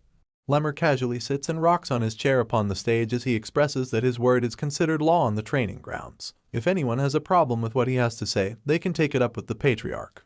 Following this warning, he asks to begin the tests right away. He points out at the students, telling them to immediately start running. This confuses the students as they at first question this absurd test, but later they rush away as they compete against each other diligently. Lemmer cheers them on as he shouts that the basics of martial arts are physical strength and mental power, encouraging them to run as fast as they can. Sprinting before the other students, the spirit of the blue ball of fire appears in front of Rayon to express his concern. It wonders why Rayon is all the way in the back, when he should be aiming for the front. But Rayon elaborates that it's not a competition, and he does not need to get past the other guys. Rayon knows that Lemmer is observing, expressing that he looks into others' potential and temperament, and he won't be judging based on just what the eye can see. Sweat trickles down his face. He huffs desperately, attempting to catch his breath, and he assesses that the winner in this test is the one who endures till the end. Concluding his assessment, he is determined that he will make it till the end no matter what. Commenting on the test, the instructors announce that Sir Burin and Lady Lunan can be seen sprinting at the front. They discuss that everyone is fast, but it is especially so in the case of these two. Another instructor also adds that the speed they are running at isn't their best, so he's sure that they can run for hours on end. They continue to observe the students as they rush away on the track, as they commend the speed of the leading two to be extraordinary for their age, which means that their future growth will be incredible as well. Turning their attention to our hero, they point out at him among the participants. They comment that he's been in the back all this time, unable to catch up, but they acknowledge that he is sick, which actually makes it impressive that he can run at all. Lemmer looks upon the two instructors, observing the race and our hero as they conclude that he is going to fail. But Lemmer's expression seems joyfully astonished, as he smiles and elaborates that it's interesting that he has never seen something like this before. Following into deep contemplation, Lemmer expresses that the humans whose talents he could not calculate were just the strongest people on the continent, which made it difficult to see the depths of their power. But as far as other people go, he can easily see their potential. For example, he can tell what sort of power Burin and Lunan will hold in their future. However, while pointing out at our boy Rayon, he expresses that he cannot see anything at all. Lemmer concludes that this could only mean that Rayon is stronger than him, therefore he is out of his reach. He strokes his chin in curiousness and smiles as he remarks it to be interesting. The two kids that picked on our hero earlier now run past him as they point out that he had been so arrogant before, but now he can't even keep up with them at all. Rayon is in last place, so the brats guess that he will fail the test soon. Not letting anything get in his way, our boy still continues to sprint and run with all his might, as he suddenly looks up in concern and questions that they're just running, even though it is supposed to be training. In his past life, Rayon had to constantly run for his life from starved beasts, which was just a basic part of his training as an assassin. And so, he sprouts a wide smile on his face as he comments this training is far too easy in comparison. The race continues in full spirit as the students rush forward on the track. Observing the students is Lemmer, the brilliant sword. He singles out Rayon, questioning how he is still running. He elaborates that Rayon had exhausted his stamina long ago, and is way past the boundary of determination. Lemmer concludes that Rayon shouldn't have any stamina left in him to squeeze out. He can tell that our boy has the same kind of mentality as those who have been trained to survive until the brink of death, which is quite fascinating for a young child. Observing this amazing talent, Lemmer deems the young master to be quite interesting. Seeing Rayon continue running and keeping up with him enrages Burin. He scoffs and questions just how Rayon is still able to keep running, when he was told that the boy was too weak to train. He recalls the information provided by his messenger that the Saint of Rags assessed Rayon with the curse of the bitter cold. Rayon has a low chance of surviving childhood, let alone learning martial arts. And even at first glance, it's not a secret that Rayon looks fragile. Annoyed at things not going according to plan and everyone proving him wrong, Burin grits his teeth in frustration before yelling out the move, or utilization. A burst of energy follows right after, with beams of light crackling around his body. In his childish rage, Burin has started using his aura in the race, just to show off that he's much better than everyone else. And he rushes forward with electric beams crackling and sparking around him, leaving behind Lunan and Rayon who follow him. Witnessing the sudden change in speed and agility, Rayon is quite taken aback. He observes that although Burin speaks like a noble, he is just a kid. In comparison, he thinks that Lady Lunan might actually be much more mentally mature than the brat who rushed ahead. Keeping his focus, he then concludes that this is just a test and not a competition, so there's no need to break his pace just because his opponent wants to show off. The sun shines down once again as the hot beams scorch the ground, and all the other students who withdrew from the test due to exhaustion fall to the ground as they catch their breaths. The two kids that called Rayon names and bad-mouthed him observe and question how the boy is still able to keep running. Another student adds that she had heard of Rayon being weak because he is ill, but this result contradicts everything. Our brave young master keeps on going while the students wonder how he does not get tired. But you see, Rayon denies these absurd claims because he feels as though he is about to die due to the coldness in his body. And he adds to the bleak situation, expressing that it also feels like his heart and lungs are going to collapse at any moment, but he is determined. He utilizes the ring of fire to squeeze out any little stamina that he has left inside him. Whatever the circumstances, he smiles at the conclusion that the ring of fire is improving quickly, and he plans that he just needs to activate it to full force in order to feel its proper effects. But before he can proceed, the voice of the blue spirit pops up once again, calling our boy pitiful. He questions the state of his body, and claims that he is nothing but his future vessel. The spirit of the blue ball of fire reaches out once again beside him, as he demands him to hand over his body and soul instead of trying to surpass the blue-haired human. Exclaiming in refusal of the unfortunate situation, our hero calls for it to stop. But it's too late. The spirit yells out that it will freeze everything, and a wave of freezing coldness strikes Rayon. He frowns in pain and agitation just as the strong cold hits him, but he knows that he must endure the cold in order to pass the test and move on. Slowing down his pace, he feels as if his mind is being taken over by rage, but he knows he must endure it and pretend as if nothing is wrong. Fed up with the nonsense, Rayon now confronts the spirit, asking him to stop this sabotage and stay still because this instigating act won't work on him. But the demon lord is persistent and questions Rayon's claim, elaborating that there is no human that can withstand his rage. The cold intensifies and cuts through our hero's vitals, as is apparent when he grabs hold of his chest from the immense pain. The freezing cold strikes again, and the demon lord viciously expresses a desire to see how long he can endure the pain. This small setback is nothing for the brave warrior, as Rayon knows that he has to endure the pain no matter what. Because if he shows even the slightest hint of weakness, the demon will swallow him whole. The pain intensifies and grows, but Rayon holds his own to survive. The blue ball of fire is enraged, and it yells in frustration, questioning why his rage won't work on the weak little boy. Seeing the outcome of pushing himself too far, the fatigue catches up to him. He expresses that his body feels like it's going to collapse, and he might die at any moment. His eyes begin to close slowly as his consciousness slips, and he acknowledges that he cannot breathe properly. The intense situation now lessens when, before more damage can be done, the brilliant sword of the zieghart calls for the test to be over, and all the students participating in the test fall like flies to catch their breath and take some rest on the ground. Rayon also joins the students to catch his breath as he sweats profusely, while Burin glares at him with a look of frustration, calling him a determined bastard in annoyance. While catching his breath and breathing heavily, he acknowledges that he almost died and concludes that this life isn't going to be easy either. Lunan looks over and observes our hero while he catches his breath, before the spirit of the demon lord appears once again to throw a tantrum. He yells and puffs up in rage and frustration, calling him a monstrous bastard and questions how he managed to pull it off. But answering the question, Rayon reminds him, this is why he asked him to stop. Acknowledging the outcome of the limit testing training, he notices that the ring of fire has also grown, and thanks to the status window, his physical capacity has improved too. He aspires that if he continues to train like this, he can achieve greater feats. Just then, his attention is diverted, and he looks up to find a huge status window in front of him that notifies him of fulfilling the conditions, resulting in increased experience points and physical capabilities. Rayon glares in astonishment at the status window with his mouth open, while the spirit of the demon lord exclaims and questions why he is getting extra experience points for putting up with his rage. He yells out and states it to be absurd. The students once again stand before the stage as Lemmer the brilliant sword commends everyone for doing their best, and he moves on to what he said before the test started. And hearing this, the looks on the students' faces show despair and nervousness as they await their inevitable failure of passing. But to their surprise, Lemmer playfully exclaims that he was just lying about cutting down the numbers to a quarter.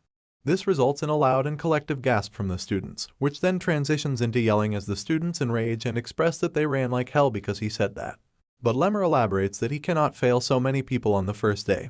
He would not have anyone to teach. However, he also adds that he did not specify to fail them today. And transitioning back to horror, Lemmer fiercely warns the students that if they show the same results as today, most of them are doomed to fail. This alerts the students once again as they now become determined to train hard. He paces across the stage as he addresses the students, and he reminds them of running with all they had. He points out that none out of all the 160 of them kept it up till the very end, except for one. He also mentions students who gave up and started using aura. This alerts Burin, who is guilty of doing so, and he fears suspension over this act. But as he crouches down in front of Rayon, he adds that he does not care how they do it, as they are the ones taking the test after all.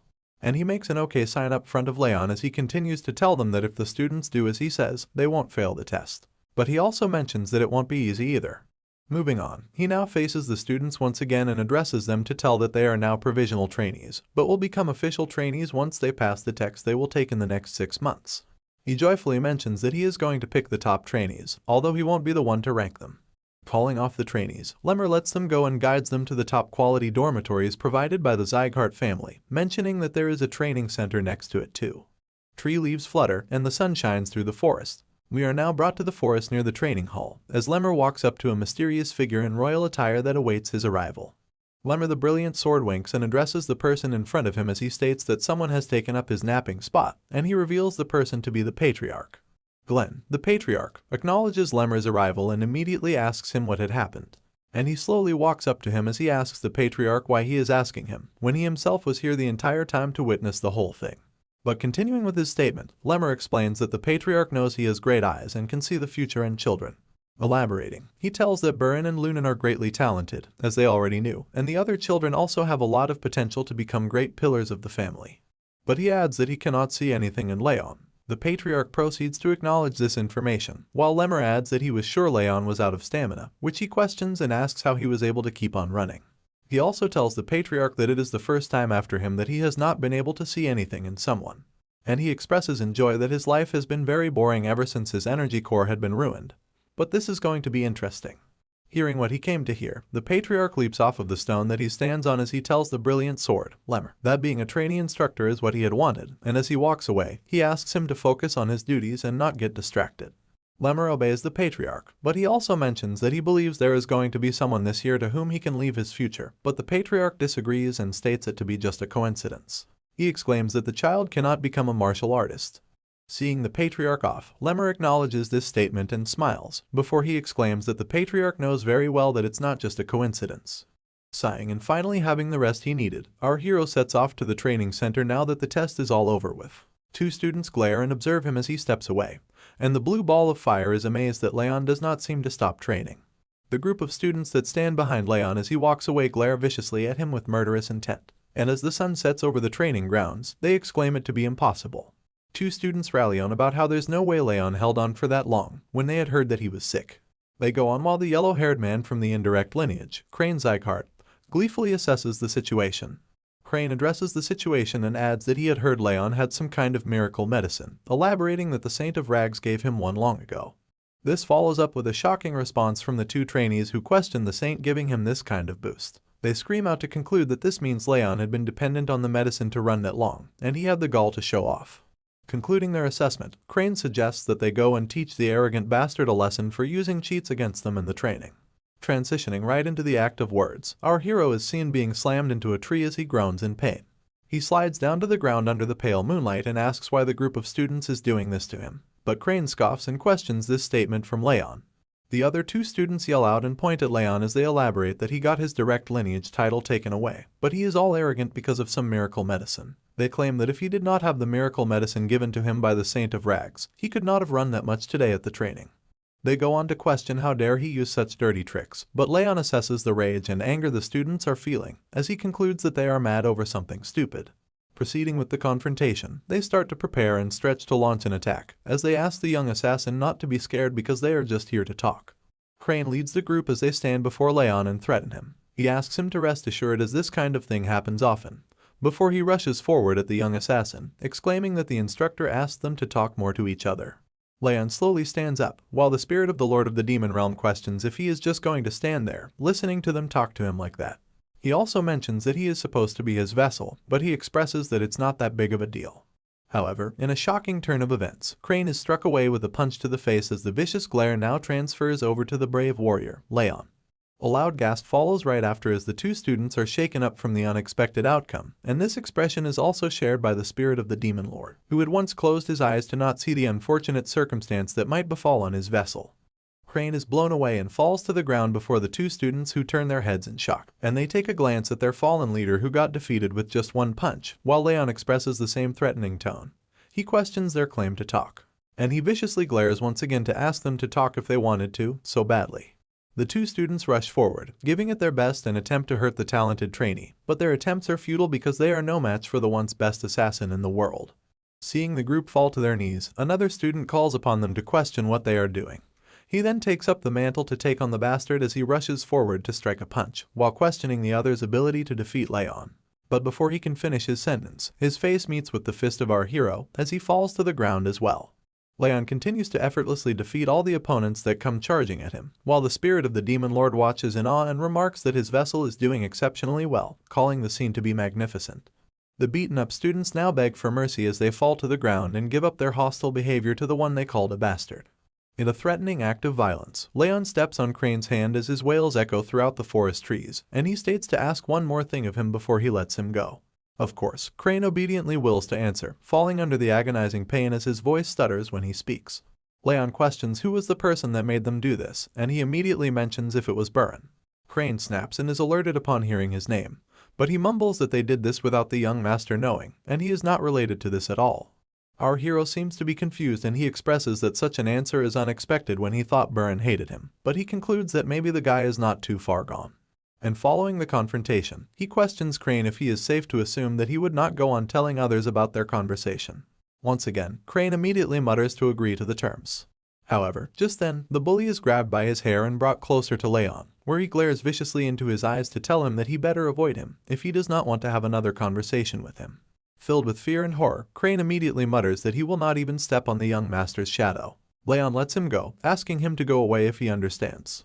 The group rushes off, away from the threatening young master, but there is a mysterious man hiding among the shadows that watches over the situation. The man is revealed to be Lemmer, who smiles at the outcome of the quarrel as he deems it interesting to watch, and he expresses that it was like seeing the patriarch when he was young. Then he concludes that Rayon seems to be talented in martial arts too, making him a true zieghart. Lemmer's excitement reaches the skies as he mentions an unknown talent hidden among the most talented children, and he expresses that he is getting even more interested in our hero by the day. Not gonna lie, the dude is starting to creep me out. Bringing us back to the training halls, we see the former assassin gazing upon the message window as it notifies him of Wrath, being satisfied with the conditions being fulfilled, and his agility being increased by 1. The spirit of the demon lord expresses rage and anger as it acknowledges the extra bonus points for something so pointless. He questions the increase in ability, but Rayon asks why he doesn't know when he's the one who made the system. But the spirit grits its teeth in frustration as it confronts him and answers to tell that it's obvious that he does not know, especially when it has never been taken away from him before. He elaborates that Rayon is stealing his power that remains in his original form. Now enlightened of such information, Rayon acknowledges this fact in glee. This annoys the spirit as it flares up in anger and exclaims that the little bastard does not even show any gratitude. The young master ignores the spirit and sits across his desk with a cup in his hand, while the spirit scoffs in frustration. And it states that it has an offer to make, which sparks the curiosity of Rayon, who asks about the offer. The spirit asks our hero to bet on something, with his rage and our hero's experience points on the line. If he loses, our hero receives his rage, but if he wins, he receives all his experience points. Sipping on his drink, Rayon carefully gazes upon the message window as it displays the bet placed by the spirit of Wrath. The condition is to pass as a top trainee for the training test, and the rewards and punishments follow. Rayon questions if the bet has been placed upon the test that Lemmer has mentioned, and Wrath confirms, adding that he said he will choose only the top trainees. Rayon's gaze falls upon a card labeled Trade Option, and upon questioning, Wrath tells him that he'll be given one of his traits, but the level will be decreased since he is inferior. Curious to know, another question is shot up upon what is the rage, and Wrath answers to tell that he will take on the emotion of rage that he possesses. Smiling widely, Wrath elaborates that what he will get is next to nothing, but with enough of it, he won't be able to control himself and will go insane. Hearing such a statement, our hero realizes this is what Wrath is going for, and as he sips his tea, he adds that considering how he usually behaves, it does not seem like Wrath is lying, and he has answered every question he has been asked honestly. Contemplating over the rewards of the bet, he remarks that it is not too bad, elaborating it to be a poisoned apple that he has to eat. But he considers it nevertheless, given that it will be difficult to get the top place if he was a normal ill child, but he remembers that he has reincarnated. Reaching forth his hand, Rayon accepts Wrath's bet, making him smile widely as he remarks his choice to be wise. Blue flames flare around Rayon's hand as the message window notifies that he has accepted Wrath's bet. He believes that if he utilizes his past life, he won't lose. At the break of dawn, heavy breathing and panting fill the air as students lay down on the ground, sweating profusely while trying to catch their breath. They express that they feel like their legs are going to break, and they cannot even stand with all the running that they have done this early in the morning. Looking back at the training sessions, Lemmer explains the stance that he has asked the students to do, elaborating it to be the horse-riding pose, which is every bit as silly as one can imagine. Despite him disagreeing with this claim, the students struggle to hold the position as they tremble and shake vigorously, while Lemmer continues to explain that this is the building block of martial arts. Recalling once more the struggling horse-riding pose, the students have now had enough, as one of them yells out to exclaim that he's done with this bullshit, and he now wishes to learn some actual swordsmanship from the head instructor. Another student adds to mention that they have done nothing except cycling between running and horse-riding poses. Transitioning to Burin, he calls upon the fallen students to stand up and stop complaining, as they are going to train their swordsmanship because it might get rusty if they don't focus on it too much. Wrath pops up beside Rayon once again as they observe the group walking away to practice swordsmanship, and he asks if Rayon is not going to go after them. But Rayon walks away in the other direction, as he answers that he does not need to train his swordsmanship right now, because it's a waste of time for someone who's not even trained enough in the basics. Contemplating over his words, he adds that what he needs right now is not a sword, but physical strength, as his body is weaker than others because of the bitter cold curse. He expresses that the basics are the most important, both for the sake of growth and for training, and he reminds himself that there is no need to feel rushed. And so, taking his own advice to focus on training his body for now, our hero sits in a plank as sweat falls over his face profusely. As he proceeds with his exercise, a mysterious fellow spies on him from among the shadows, and it is revealed to be Lunan Sleon from the vassal family, and she quietly observes him. Hiding behind the wall, she notices that he is improving fast as he lifts weights increasingly each day. She conflicts that she had heard of him to be ill, which does not seem to be the case, as she concludes that it is a given that you will improve if you try every day. But she wonders if increasing the weight every day is just nonsense, as she mentions of him lifting 10 kilograms more than he did at the beginning of the week. She wonders what the reason is behind him being so consistent when he is ill, speculating if it's because he has a different attitude when he's training. And she slowly walks up to him as she concludes that there is something peculiar about him. Our hero innocently wraps up the band around his palm when he notices Lunan approaching him, and he curiously asks why she is here. Glaring at each other, the atmosphere becomes tense as no one seems to break the ice, and they just stare in silence. Lunan wonders what is making Rayon's zieghart grow so rapidly. Suddenly, she feels a cold breeze rush at her, and her eyes widen as she stands still in a daze. Moving forward, she proceeds to sit beside him without warning and begins to lift the weights he has lifted. This strange act is looked upon in confusion by Rayon, who does not understand what is going on. Annoyingly enough, Lunan follows him around the room and copies him by lifting different weights.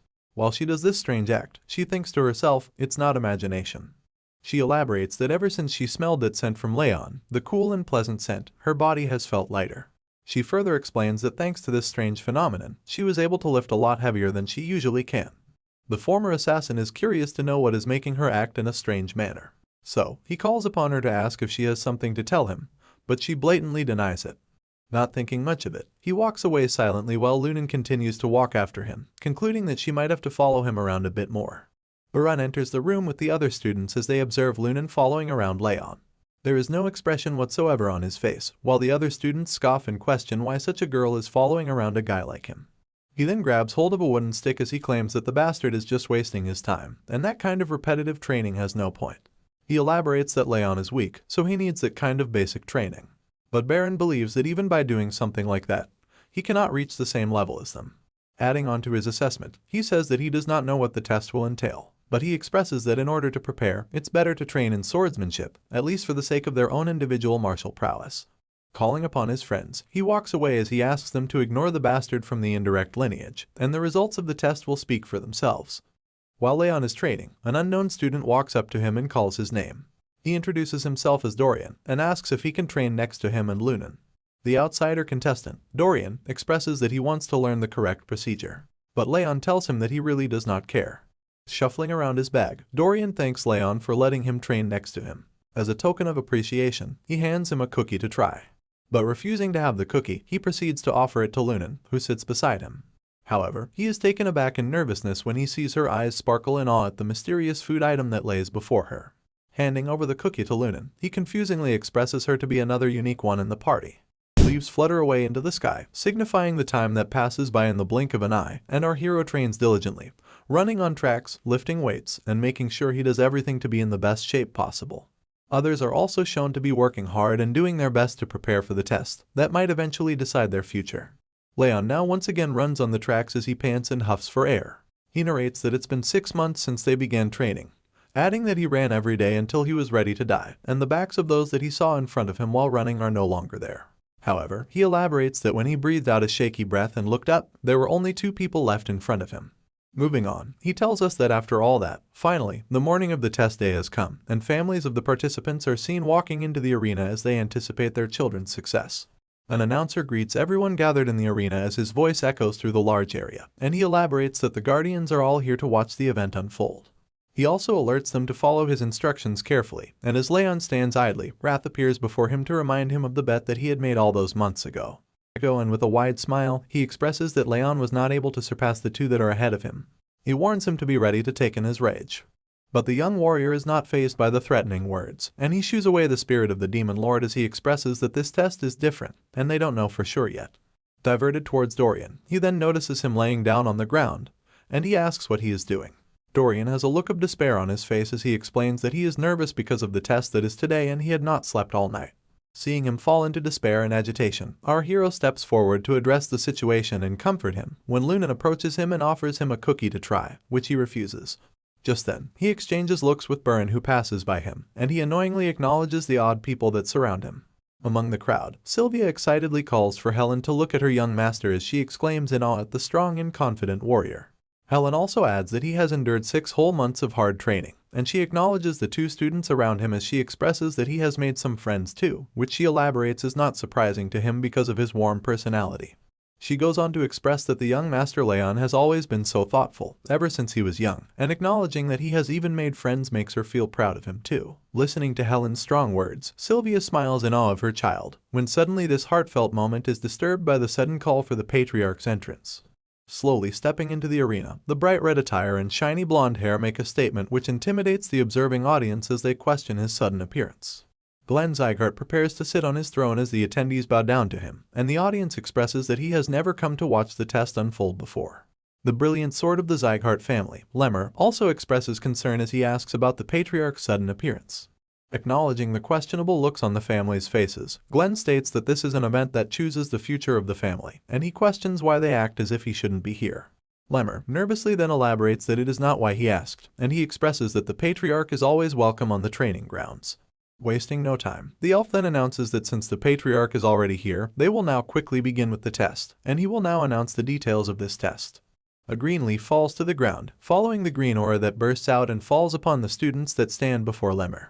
The students are startled and taken aback as their eyes open wide at the sudden wave of strong aura that bursts right at them. Rayon expresses this concern too, and Lemmer glares at the students with a menacing look while his green aura rushes forward. He elaborates that the students must make it through his aura, that is the test that they have to pass.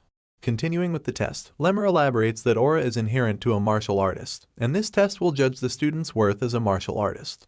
But before the students can begin the test, a commotion sparks up among the crowd of families, and a man stands up to question why this is a test when the students have just started learning aura. The small commotion turns into a situation when the man yells out that this is unfair because some of the students are yet to even learn aura. He exclaims that the head instructor had also been spotted sleeping during training too. Lemmer sighs at the unfortunate situation and explains it to the concerned families. The test is not just a manifestation of aura, but the real aura burst is the level of the soul that a martial artist achieves. He adds that this proves that a martial artist can manifest energy without aura, but the man that sparked the conversation does not seem to buy his explanation and raises concern once again. Suddenly, the patriarch's voice remarks that the brilliant sword is not wrong. The man then acknowledges the patriarch's glare as Glenn Zieghart explains that even if one individual has not learned aura, they possess their own aura burst based on the lives they have led. Lemmer gives a look of approval as the patriarch further elaborates that depending on the intensity of the training, even someone without an aura can have a strong aura burst. Adhering to all the concerns, Lemmer now asks if all questions have been answered before exclaiming for the test to begin. He then calls forth Lunan's Leon, who slowly steps forward among the students, to the head instructor. And now that she stands before him, he explains that the aura burst that he will test her with is of a level that she can endure if she has trained her hardest, and she will pass if she gets through his barrier to touch him. Once all the details have been made clear, the test now begins, and Lemmer smiles before a strong green aura rushes forth at Lunan, who blocks the wave of energy with her arms. The brilliant sword of the Zieghart family mentions that it will count as a fail if she uses her own aura and calls her to awaken the mental power she has trained. But the aura is strong, and the wave of energy does not seem to stop. Lunan struggles, and slowly but surely, she manages to take a step forward with her hand reaching out at the head instructor that stands before her. And before we know it, Lunen's hand grabs hold of Lemmer's hand, marking the end of the test. He grabs Lunen close to him as she slumps over him with exhaustion, and remarks her passing the test is easy. Lunen huffs and breathes heavily, trying to catch her breath while her head instructor commends her hard work, asking her to continue training like she has. Moving on with the next participant, Lemmer calls forth Dorian, and hearing his name from the instructor's mouth, he is perplexed and shaken up with fear. He questions what is the deciding order as his body trembles, and Lemmer remarks that he decides whoever he wants to step forth. Nevertheless, he nervously steps forward, passing by the exhausted Lunen who slumps over, still trying to catch her breath. Leaning over the slouched trainee, Lemmer asks him to do just exactly as Lunen has done, get through his aura burst using the mentality he has trained. But Dorian is skeptical, his voice mumbles, and he asks if that will work because he is best known for being weak-minded. Nothing stops the brilliant sword from testing the trainees to their absolute limit, and without a warning, his aura bursts out and flares violently, while he remarks that if Dorian cannot endure, he will fail. Trying his best, he attempts to endure and plow through the strong burst of energy, but he struggles heavily and falls to the ground. This test is being observed by our hero, who notices that the head instructor's aura burst intensity differs from child to child. He elaborates that the instructor is controlling his intensity based on the child's level and training progress, which makes him now firmly believe that the brilliant sword of the zieghart family really has been observing each and every student. As Rayon assesses Lemmer's teaching skills, his attention now averts to him congratulating the fearful Dorian who trembles but has finally grabbed hold of him while he is on the ground. Lemmer remarks that he has too little confidence in comparison to his skill level and so, he needs to believe in himself a bit more. Following the words of motivation, Dorian belches and pukes all over, contrary to the amazing show of strength he has portrayed by passing the test. Time flows like a river downstream, and one by one the students are called upon by the head instructor for their test. Now comes Baron Zieghart's turn, who exclaims at his call and enthusiastically steps forth to face the test. Lemmer then walks up to the student and mentions that he will begin right away. A huge wave of green energy follows this elaboration as Lemmer hardens his facial expressions and glares down at the capable student that stands before him. Feeling the immense pressure and force of the aura burst, he is startled and agitated, questioning if this is what the others have been going through. He remarks that this is different from observing from the sidelines. He wonders how Lunen and the other students have endured such a difficult test, and he falls to the ground as he kneels to hold his own, exclaiming that he can't even move his feet. Seeing the student fall to his knees, Lemmer now begins to state that his talent is special, more so than anyone, and there are only a few that are comparable to him. But he comments that he and the other children that followed him around have wasted their time training swordsmanship when they don't even know their true will. He also adds that they should have trained their mentality and physical strength instead of training the sword, and mentioning that Baron had used aura every time he was struggling. If he uses it again this time, Lemmer warns him that he will fail the test. Struggling to get through the energy wave, he grits his teeth in frustration. He cannot afford to fail this test here.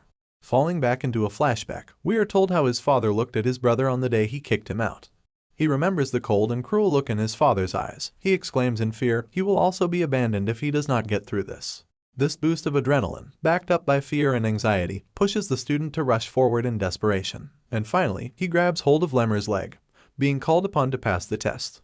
Baron, now exhausted, huffs and catches his breath, while Lemmer remarks that he is only 12 and he should not pretend to be an adult, training only what he should train. Finishing his remarks on the test, Lemmer metaphorically elaborates that he is bound to trip on a stick if he continues to walk while looking up. Moving forward with the test, he now lastly calls upon our hero, Rayon Zieghart, to step forward, and he obediently comes forth from among the students. Now standing before the head instructor, Rayon dramatically makes his way to the final test to become a martial artist, and as the suspense builds up, Lemmer asks if the young trainee is ready, which is responded by a confident nod. Then following the exchange of words, Lemmer remarks that he will begin. A roaring wave of energy now rushes forward through the battle arena at Rayon, who stands readily in the face of the strongest aura burst that Lemmer has let out in the whole day. The strangely violent and roaring burst of aura surprises not only Sylvia, who jumps up in concern for her beloved son, but the patriarch too, whose eyes widen as he questions the odd display of power that the student is now to face. Nervous to face the strongest aura burst, Rayon asks the head instructor if this really is his test, and Lemmer responds by elaborating that the talent he had foresaw in the capable student was far above what he saw in Baron and Lunen, and so, he exclaims for the student to try and endure the aura burst. Blocking the roaring wave of energy, our hero falls into contemplation. He remarks that his potential does not lie in his body, but inside his soul that once suffered a terrible end as an assassin. And while he acknowledges this fact, the wave of energy starts to cut through our hero's feet as he takes a step forward. The atmosphere starts to change, and the head instructor's eyes widen at the student enduring the most powerful aura burst. The patriarch's glare locks onto his grandson too, as the brilliant sword startles at the sight of Rayon's unbelievable talent, who continues to step closer and closer to his body. And before you know it, Rayon zieghart has pressed his palm against the head instructor's chest, who exclaims in denial that this really has happened. This amazing talent has the crowd of families in shock too, as their gasps sound and echo throughout the arena. Lemmer and the patriarch widen their eyes in shock, and they are taken by surprise, but the brave young warrior smiles without a hint of exhaustion as he questions if the test is now over. The students too share the same sentiment of denial as they question how the once weak student managed to get through the most powerful display of aura burst today. Following the students, Burren's father and his messenger also jump up in their seats as their eyes widen in shock. Lemmer nervously walks up to the talented student, and the voices of the messenger echo through the arena as he questions how the ill child who hasn't even learned aura managed to make it through such a difficult test. Lemmer blatantly stands before the student and now asks what he really is. Our hero, Rayon zieghart, introduces himself once again, mentioning that the head has been observing him for the last 6 months. But Lemmer is still taken by surprise as he elaborates that he is asking because he has surpassed what he had thought of him. The head instructor also adds that the aura outburst was over the student's level, and he never thought that he would be able to make it through. He was just pranking him. Lemmer is in over his head as he continues to glare down at the young warrior who now stands confidently before the head instructor. Lemmer's contemplation is suddenly broken down when he realizes his position, and nervously announces to apologize for being a little distracted, marking the end of the test. Just as he proceeds to remark the top trainee for this test, Burren's anxiety spikes up as he nervously anticipates the announcement. The crowd was holding its breath in suspense of the results, but their anticipation is met with disappointment and shock when Lemmer announces the top trainee of the 5th training hall to be none other than our young hero, Rayon zieghart. The announcement sparks joy, and tears fall down Sylvia's eyes as she exclaims and jumps up in her seat. Helen shares the same sentiment as she adds in the excitement, pointing out that the young master has done it again. A commotion rises from among the crowd, since family representatives do not seem to be happy with the decision. They question Rayon's position as the top trainee. Burren is not having it either, and he points his finger at Rayon to elaborate that they are the martial artists of the zieghart family, and that they should duel to choose the top trainee, rather than test for one. Lemmer assesses Burren's consistent emphasis on the unfair selection, and he comments that the boy is desperate to stand at the top. That startles the young master, who takes a step back to deny the claim. However, stating that the test is already over, he asks the patriarch for help. And after taking a brief moment to think, Glenn zieghart responds by calling out for his grandson. He remarks that the people do not seem to accept him as the top trainee despite the results, and so he asks if the current top trainee is willing to have a duel with the young master for the top spot. The response from Rayon is met with a collectively loud and soundly gasp of shock as he openly denies the offer. He elaborates that the test is already over with the results that speak for themselves, and he is not interested in fighting in a duel when there is no reward at the end. Our hero moves his gaze at the young master who always talked about honor and direct lineage, telling him that he's being a sore loser by standing in denial over the results of a fair test. Burren is startled, and he scoffs with frustration at Rayon. Finding no other way to prove the new talent's capabilities, the patriarch then suggests that he fights in a duel over the position of the top trainee, and if he wins, he will be rewarded with a bronze plaque. Rayon is immediately alerted upon hearing of that condition, and reminds himself the bronze, silver, and gold plaque rewards are given to those who have accomplished something special in the family. He explains that these plaques can be used to claim certain valuable rewards in the future. He adds that even though the plaque he will be receiving is bronze, he is sure that he will be able to get pretty decent rewards with its help. So naturally, he accepts the offer, while remarking that maybe Burren really wants the top spot. The patriarch approves this decision and states that they will begin right away. Rayon now stands before his opponent who has a look of desperation on his face, as the patriarch adds that this duel will be the real decider of who is deserving of the top trainee title. He explains the details. There will be only one round, and the opponents are only allowed to use their bodies. The head instructor now affirms the duel and swings his hand, marking the beginning of the fight. Burren immediately rushes forward at his opponent, his arm reaching back to muster up a powerful punch. The fist flies next to Rayon's face as his eyes widen at the sudden attack. This is followed up by an immediate kick to the face that is blocked by Rayon as he hardens his facial expressions in light of the heated battle that unfolds in the arena. Burren now charges up his fist as blue energy spirals around his body. He calls it the righteous tiger fist that his father has taught him personally. Since this move is a martial arts fist technique, the boy exclaims that he's not cheating in any capacity. The charged fist meets Rayon's chest, and he attempts to block the attack. The fight unfolds as the two students fight to prove themselves, and the other students cheer upon Burren's talented capabilities, remarking that Rayon can't do anything against the young master. Amidst the fight, Burren gives it his all. He needs this victory more than anything. He glares down at the opponent he has always considered inferior, and his pride won't let him stand above him at any cost. He recalls his dark past, looking at the cruel treatment his father gave his brother as he asked him not to concern himself over such a weakling, one who has no place in their family. Afraid to disappoint his father like his brother, the boy feels incredibly desperate. Knowing that his father is watching over him, the scared Burin enrages, pushing himself even further in order to prove his worth. A barrage of punches faces our hero, as Burin tells himself that he cannot, at any cost, let someone like Rayon keep him from falling behind and disappointing his father. Just as the punches flow through him and he attempts to dodge, the attacks appear to become slower and slower, almost as if they were being launched in slow motion. Rayon now expresses that he can clearly see his opponent, his fists, his flow of attack, and where they are aimed. Burin notices his opponent lagging behind in thought, and makes his move as he yells and rushes forward, questioning if the weakling has finally decided to give up. Leaping in midair, he prepares to strike Rayon with a powerful punch, but our hero does not give up this easily. He also cocks back his fist to charge up a counterattack, and glares fiercely at his opponent. The fist charges forward with a dramatic eruption, and Rayon leaps forward to attack. His fist meets his opponent's, and a sparkle of energy is let out. Our hero wins this clash as his fist slips away, aiming directly for Burin's chest. Burin is taken aback when his attack is pushed back by Rayon's strong punch. His eyes widen, and he scoffs with frustration. He questions how this is possible, looking back at the fist he charged up, continuing to rush forward to attack. Golden lightning sparks around Rayon's body as he moves forward with a vicious gaze, and charges up another powerful punch before striking Burin in the gut. Finally, the boy is blasted away upon impact as he groans in pain. The crowd lets out yet another resounding gasp, unable to believe that young Master Burin was defeated once again. Burin's father jumps up from his seat and grits his teeth in agitation, as a man yells out that this is impossible. The patriarch, too, is taken by surprise when his supposedly incompetent grandson defeats the talented young master. The voice of the man from earlier exclaims that the move performed by Rayon is in fact the righteous tiger's fist. Continuing the man's sentence, Burin questions our hero. His voice shakes, and he trembles while attempting to get up from the ground, asking him how he was able to use his martial arts skill. And standing confidently once again, Rayon blatantly answers that Burin showed him how it was done, and simply copied him in return. This boy never fails to surprise us, always defying his body's limits to accomplish the impossible.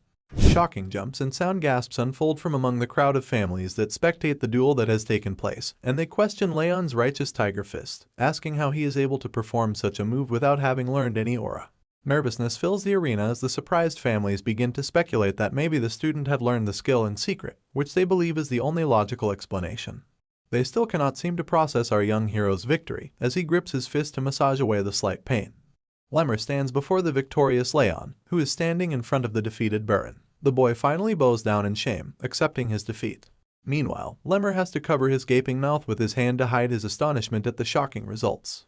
Assessing Rayon's incredible show of intelligence, he elaborates that Rayon countered Burin's attack by having him spin in the other direction. He mentions that just seeing the flow of one's opponent makes them worthy of being called a genius in the world of martial arts. Concluding his assessment, he explains that Rayon used the flow to make his opponent's technique his own. Lemmer believes that this kind of talent easily sets someone on the path to being the strongest on the continent. And now that he has seen it for himself in Rayon, he expresses that this is the kind of talent that the patriarch had wanted, naming it to be perpetual talent. The duel has come to an end, and Lemmer announces to the audience that the results speak for themselves, concluding the test by deeming our hero victorious. Just as the test is called to be concluded, a woman rushes past the crowd of families and makes her way to the battlefield, her arms reaching forward for a hug. The charging woman is noticed by Rayon, who recognizes her as his mom, Sylvia. Her eyes fill up with awe and joy as she firmly hugs her son in a beautiful moment.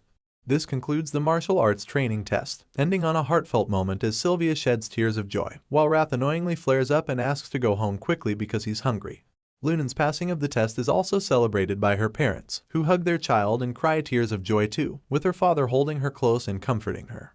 Burin is also taken away by his father's messenger, who walks with him with a gloomy look on his face. Burin's eye catches his father from among the crowd, glaring down at him with a disappointing look on his face, before turning away and mixing in between the crowd. The poor boy feels the weight of his father's disappointment as he slouches over and falls into deep despair. This concludes the day, and night falls upon the continent soon after. An annex reveals Burin standing in front of his father's desk, who has his face turned away from his son. Silence fills the room as Burin continues to fall into a state of despair, but he is taken aback when zieghart, the boy's father, suddenly calls his name with a heavy voice. It shakes the young warrior up, and he stutters as he responds to his call. Karan questions if the incompetent warrior remembers what he had been asked, and Burn states that his father had asked him to become the top trainee, and not to lose to anyone. His voice shakes as he struggles to mutter the simplest of words in front of his intimidating father. The pressing father expresses that he had not asked much of his incompetent son, elaborating that he simply needed him to defeat the Slayon family's Lunan and get the position of the top trainee. He then slowly turns his chair to face his son, and immediately yells out in a furious rage, exclaiming that he lost to the son of an insect who has already lost all of her status. He questions if Burn had intended to shame his father from the beginning. He continues to confront his son, asking if he wants to end up like his brother as well.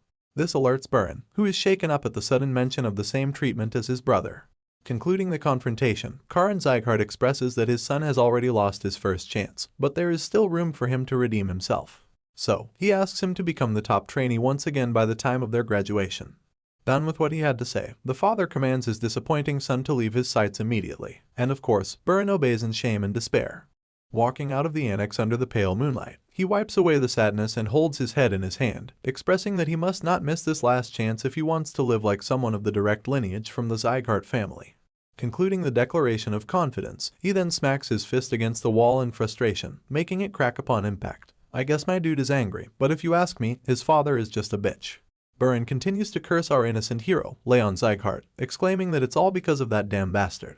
He blames him for putting him in such a dire situation with his father. Sadly walking with shame and regret, he wonders why he has been put in such a position when he had worked hard enough not to lose or fall behind anyone else. Walking mindlessly brings the young warrior in front of a mysterious building as he continues to hold his head in his hands, and he gazes upon the location he has brought himself, wondering why he is here. The realization then dawns upon him. He has come here out of habit, and he steps into the building as he looks around his surroundings. But then, he questions his intent in coming to this place, wondering if he has come here because the test had just ended today. However, that does not seem plausible, because there is no one else in the building except him. Wandering about the training hall, he picks up weights and begins to train, when suddenly, his eyes fall upon the locker boxes beside him, and he slowly walks up to them.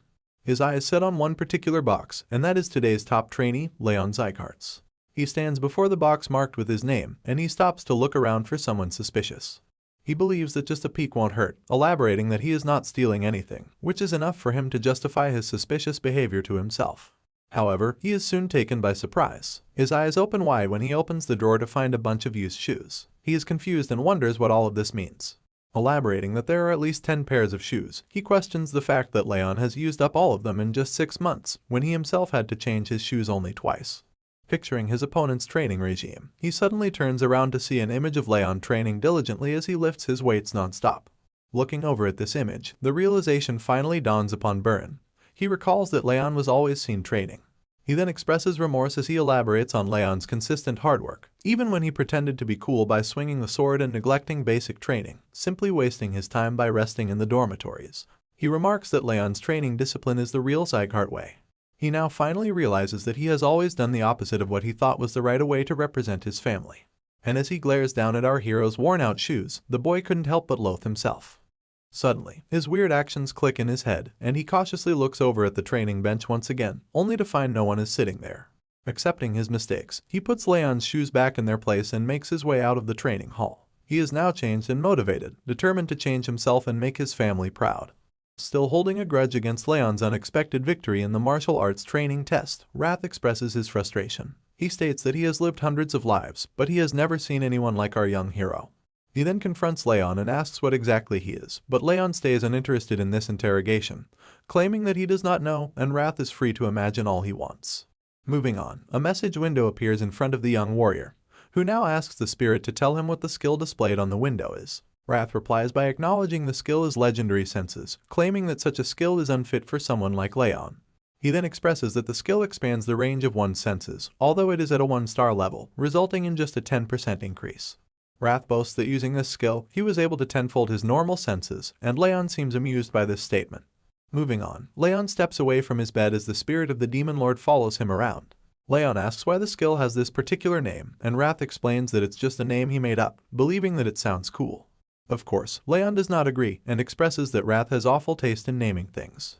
This sparks a furious chant from the spirit of the demon lord, who yells out that the young warrior does not even have an artistic sense, and he would not recognize uniqueness. Continuing with the story, some time has passed. As the sun shines upon the annex, our hero and Sylvia are taken by surprise when a voice notifies them that the patriarch has summoned the young master.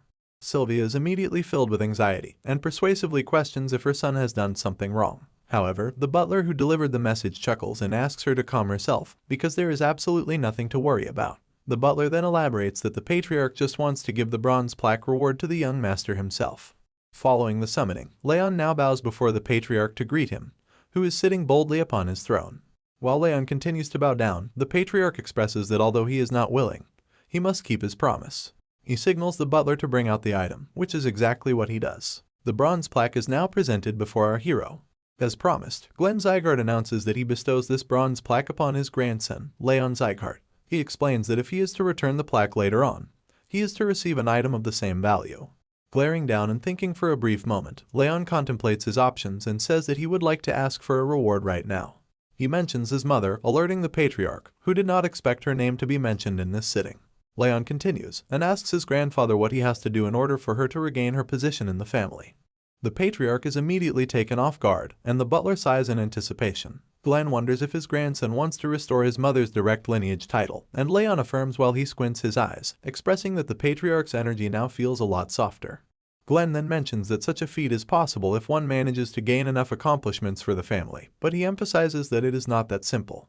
Explaining the matter, he adds that gaining others' acknowledgement in this matter is like picking the moon from the night sky. He expresses it to be a difficult task, especially for a kid like him. Rayon carefully listens to his grandfather's words as he glares down at his bronze plaque.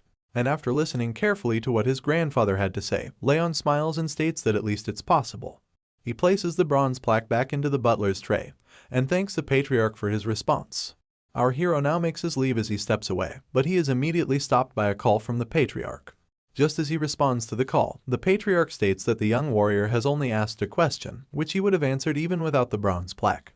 This surprises the young warrior, who is taken aback by the patriarch's sudden change in tone. He remarks that he had never anticipated the Northern King of Annihilation to behave so softly.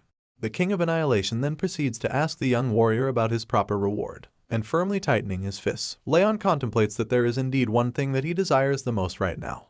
He reveals his wish and asks the patriarch for a special training technique, which the king blatantly answers by saying that the instructors will teach him that during his basic training. However, Rayon elaborates that he needs better aura training than what they teach at the training halls, so he asks the patriarch to teach him a training technique equivalent in value to the bronze plaque. Back in our hero's mind, he expresses that the shadow technique he used in his past life is not enough. To restore his mother's former title and to confront his worst enemy, Derus, he will need a much stronger and better aura. Hearing his grandson's wish, the patriarch mentions a training technique. An immediate flick of the finger reveals a door that opens into the hall as a bright light shines through. Unable to do anything but stand there in a daze, our young hero gazes upon the countless bookshelves that appear out of nowhere, surrounding him from all sides. Suddenly, he now stands next to tall bookshelves filled with countless books. He begins to speak, but the patriarch sneaks through one of the bookshelves as he finishes his sentence. He tells the young warrior that these are a collection of a few books of the zieghart family, and explains that if the young warrior places his hand in the middle, the book he wants the most will appear before him in the blink of an eye. Acknowledging and understanding the instructions now, Rayon reaches forth his hand in nervousness. He expresses that he needs something better than the shadow training technique, hoping that something good will come out. While our hero reaches out his hand, the magic of the veil dramatically slides a book out of a bookshelf, and it suddenly appears before him, falling right into his hand. As the book falls into our hero's hands, he notices the worn-out panels and cover, making him question its origins. But seeing this particular book fall into the young warrior's hand, the patriarch, along with the butler, are both taken by surprise. It seems as if the presence of this book has alerted them. The patriarch immediately sits up from his throne in agitation, and yells out to question why that particular book falls into his hands. But it is too late for him to do anything, as the book now appears before our hero, and the pages begin to flip rapidly while he reaches out his hand to grab it.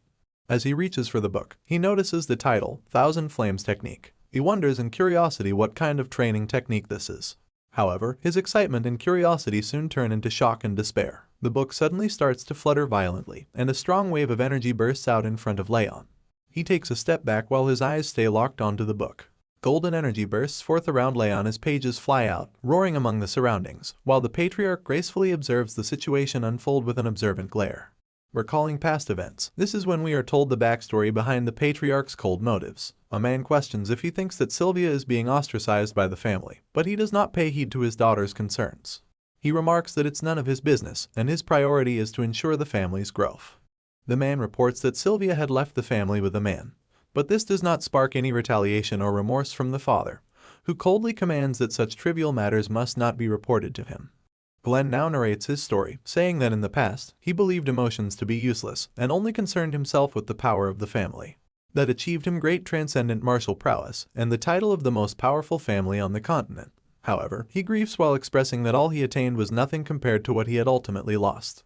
Another flashback takes us back to when a messenger reports to the patriarch about her daughter, Sylvia, and her husband being ambushed, which results in a look of despair and agony upon the patriarch's face.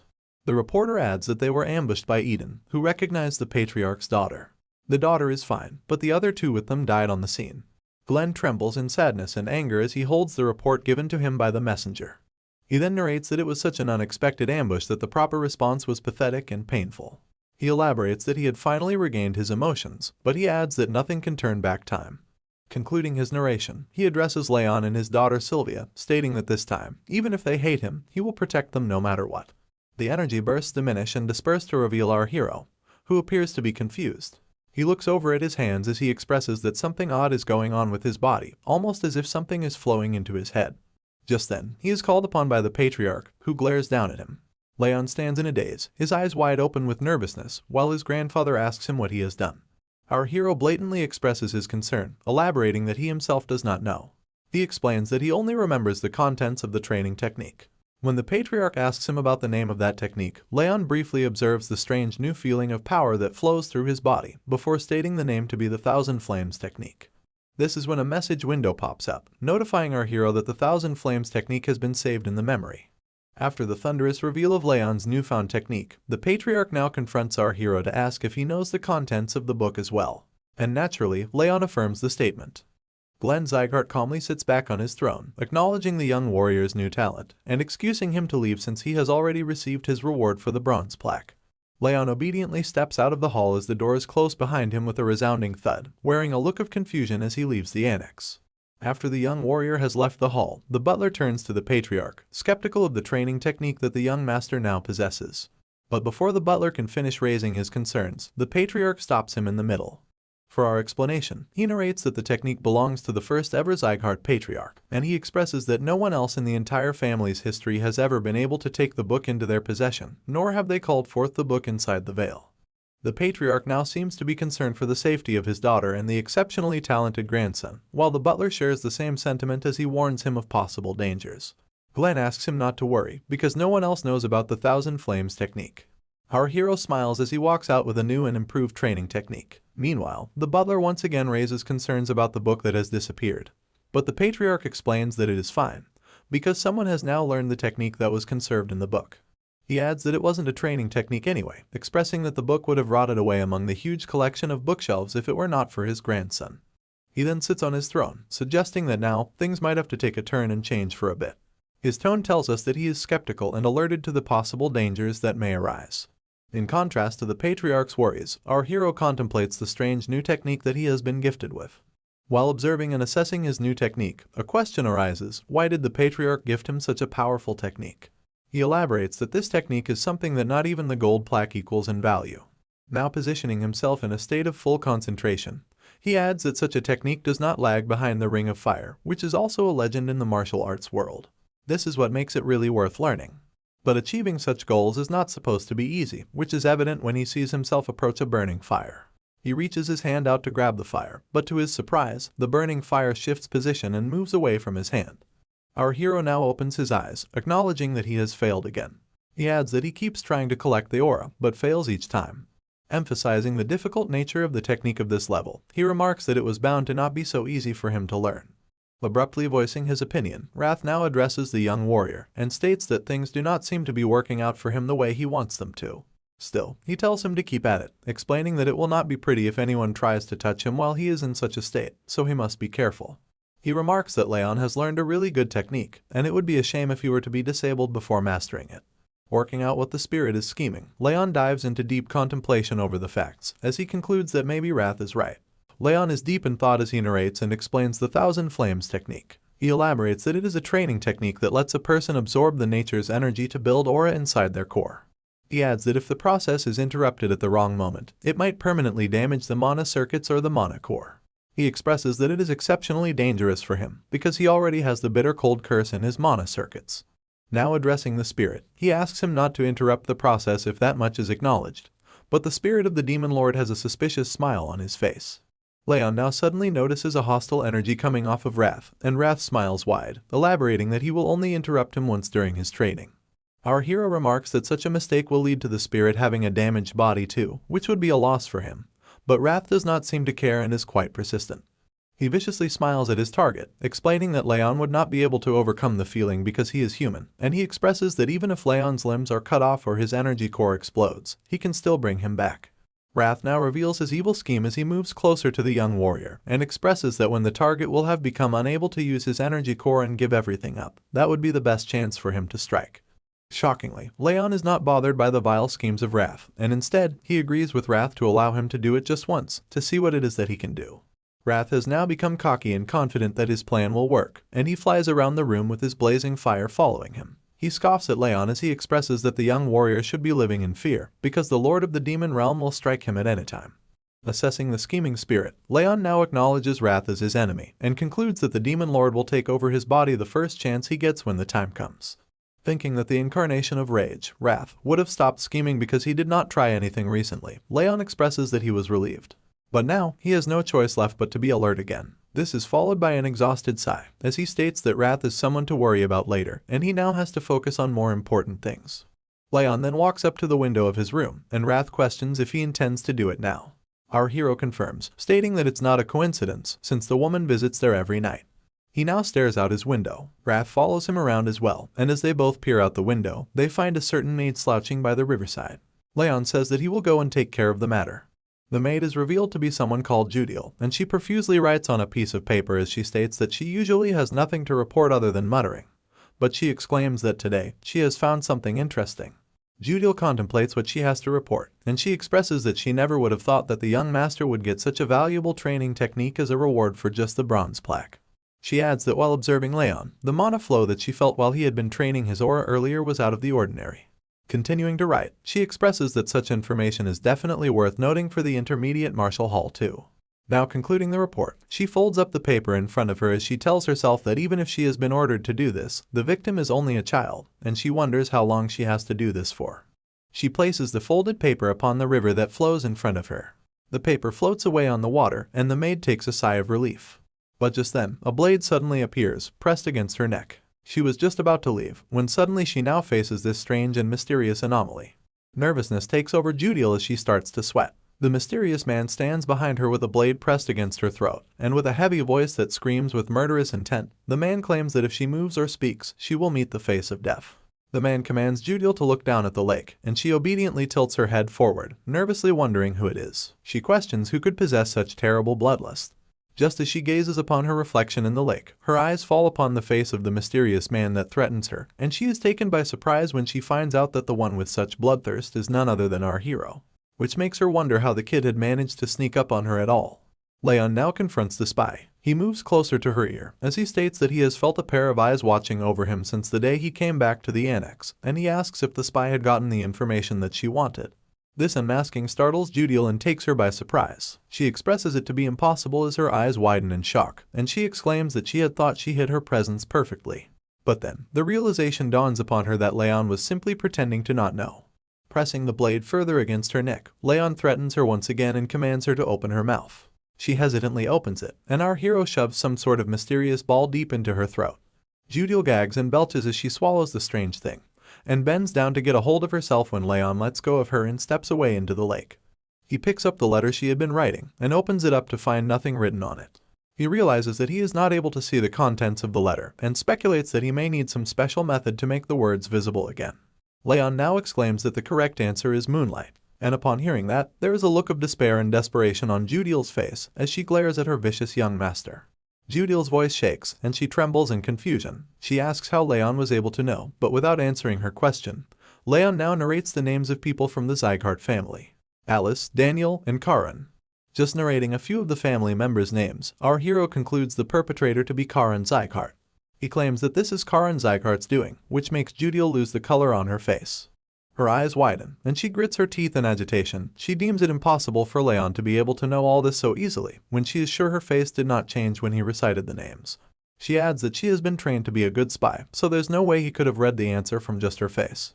But just then, the truth clicks in her mind. In a daze, she acknowledges the pain that burns through her body, and Rayon's unexpected ability to read her thoughts so easily.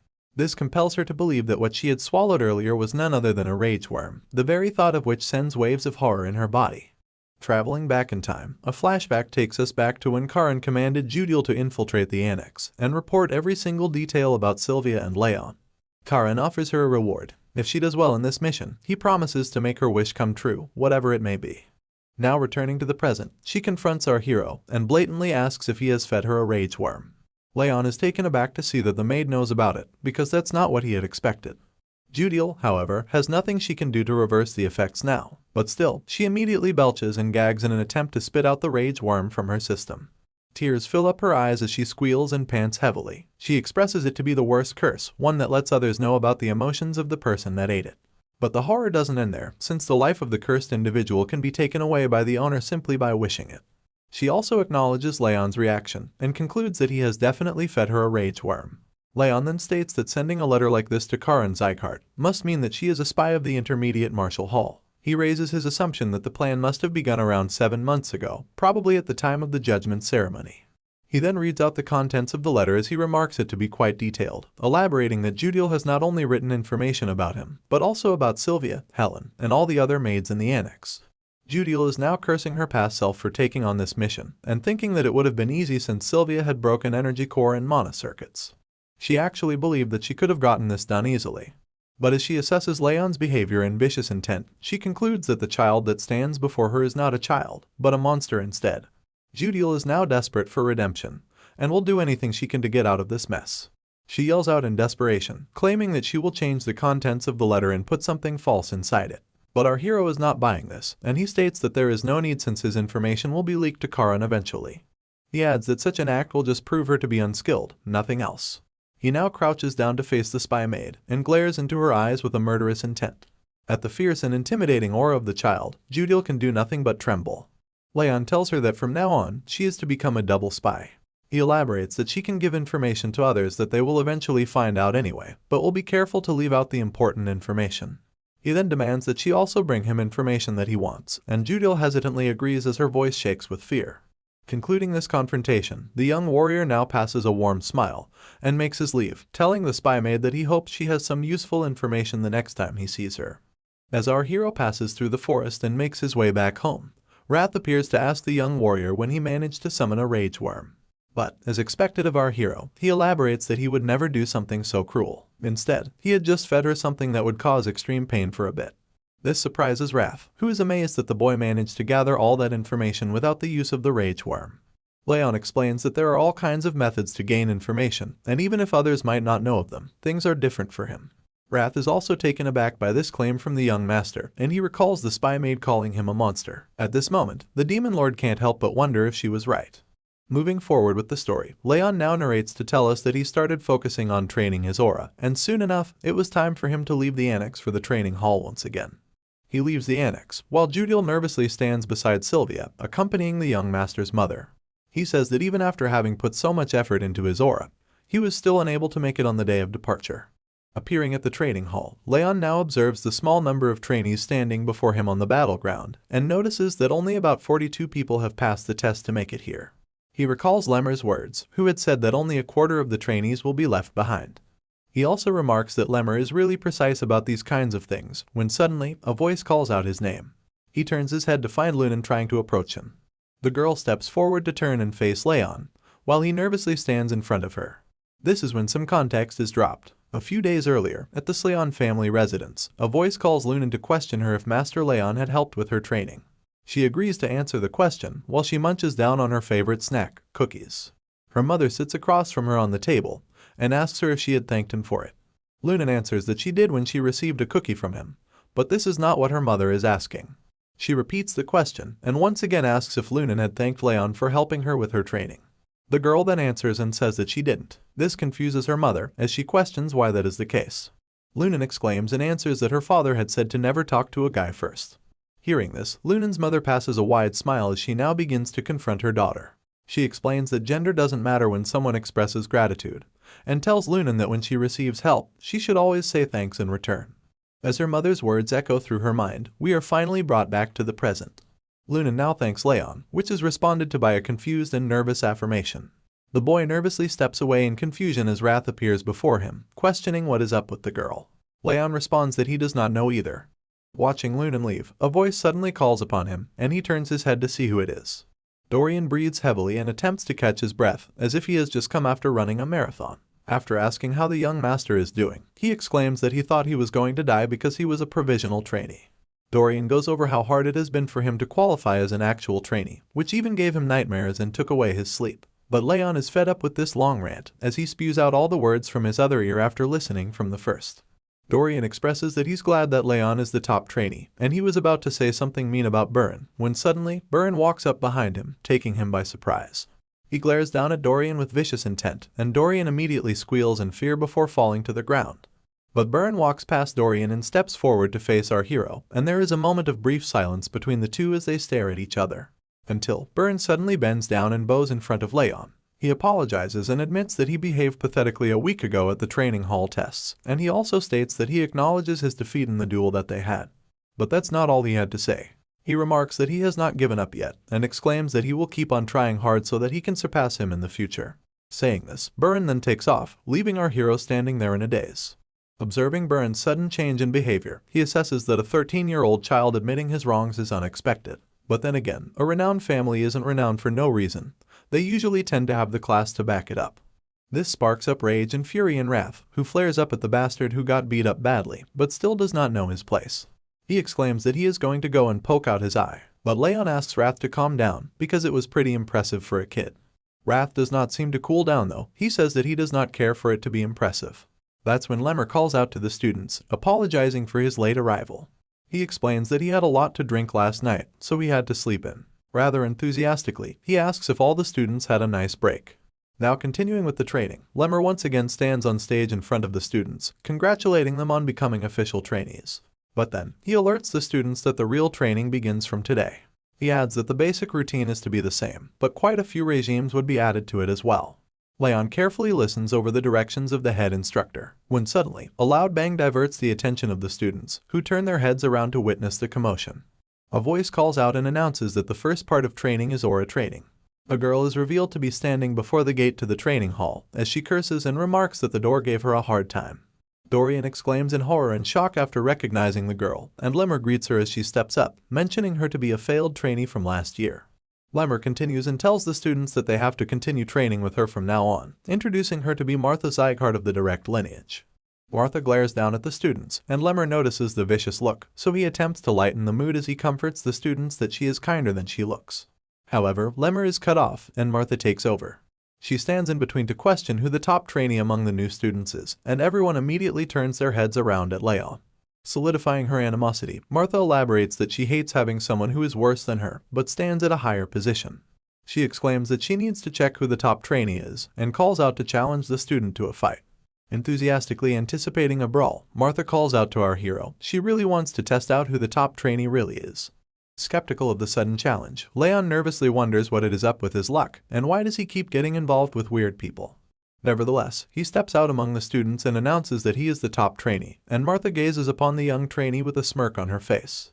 She exclaims in arrogance that someone like him does not seem fitting to be the top trainee, but she moves on and proceeds to crack her knuckles, asking him to start with the duel right away. However, just when the fight is about to begin, Buren interrupts and calls out to her, commenting that her behavior is not very dignified. Martha takes offense at such a claim and growls in anger, questioning what the bastard has just said to her.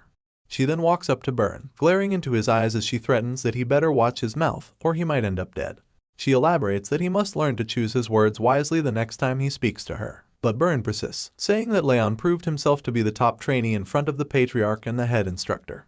He questions if she intends to deny that, but she exclaims that the one accusing her of such blasphemy also stood up to deny the fact before her. She justifies her actions, saying that it is why she is doing this too. Buren now has a changed heart, and he expresses that he does not want anyone else to be as pathetic as he was back then. Observing this change of behavior, Rayon remarks that the guy really has changed. Before things escalate further, Lunan has suddenly appeared before Rayon, standing in between him and Martha, and she extends her arms as she asks Martha to go away. Everyone is surprised by this, and Martha scoffs, stating it to be quite funny. She mentions the great love that the trainees have for themselves, but she hysterically questions if they are backing him up as his minions. Accepting that there is no point in pressing the matter further, she now walks away. Stating that she will be labeled as the stupid one if she keeps on pushing, she decides to honor the public opinion and move away. But before you know it, a vicious smile appears on her face, and in the blink of an eye, she now appears in the sky, approaching our hero as she states that she hates cowards who hide behind others, even more than arrogant bastards. Lunan and Burin are taken by surprise at such lightning speed, and they immediately turn their heads in concern. But Martha charges forward with her fist clenched, exclaiming that she will beat up the coward as she pleases. This does not prove to work, and Martha is easily handled by Rayon, who dodges her fist and smacks her down. It's clear from her face that she cannot make sense of what's happening, wondering how her punch did not land. Just as she looks up to locate her target, her eye glances upon a fist that charges right at her. The punch connects, and Martha is blown away with the attack as she slides across the ground. Burin is startled, and Lemmer calmly observes the commotion with a smile on his face. Martha's eyes now open wide with her mouth agape, as she attempts to make sense of what had just happened. She is left speechless, and after a brief moment when the realization of failure dawns upon her, she scoffs, letting her anger quickly take over her body. Now enraged, she yells out to question what the hell has happened. Dark aura surrounds her body as she slowly steps forward, crushing and cracking the ground below her feet with each step she takes. She calls upon our hero, and raises her fist as she states that he will not be walking home today. But before things proceed any further, her fist is caught by the head instructor, as he states that the both of them have greeted each other enough. Martha is taken aback by the sudden appearance of the head instructor as she wonders when he appeared before her to grab her fist. Noticing this skeptical look, Lemmer questions why these guys are underestimating him a bit, and he elaborates that even if he's not as scary as the other instructors or family heads, he expresses that it's a bit upsetting to be treated like he doesn't exist. He addresses Martha as he mentions that Rayon has not even started learning aura yet, and he asks her if she doesn't think that she would be winning by cheating if she fights him now. Annoyed by Lemmer's remarks and ongoing rant, she smacks away his hand to release herself from his grip, and Lemmer states that she can fight the young warrior once he has learned aura. She adds that she was going to stop anyway. The head instructor then commands the young trainee to head over to his spot, too, and he obeys. Martha also walks away with a frustrated look on her face. Wrath does not seem to be too happy with this conclusion to the brawl as he flares up in rage and he questions Rayon's actions. He asks if he is not going to punish the woman who tried to punch him, exclaiming that he wouldn't be satisfied even if he were to rip off her limbs and lock her up in a glacier. Geez, that's a bit harsh. Our hero expresses that he did manage to land a punch, though, but this is still not enough for the spirit of the demon lord, as he claims that her skull must be crushed. But with a calm mind, Rayon states that now is not the time. He walks as he plans and speculates that it's much better to bet over the top trainee spot when he has something better he can take from her. Wrath observes him and he wonders what the young warrior is planning. Following the other students, they walk into the training hall after Lemmer, and he asks Wrath to wait, because he will get his revenge later. The sun falls as time passes by, and upon the scene of the setting sun, the students stand in lines as they perform multiple stances, and that is when Lemmer announces a 10-minute break. The focus now shifts over to Burin, who takes a sip of his water to rehydrate and recover. He then looks over at his hands to contemplate his success, and he elaborates that it's not easy. He adds that it was not hard for him up until the second level, but he raises concern for the third level because of the advanced principles that are mixed in the training regime.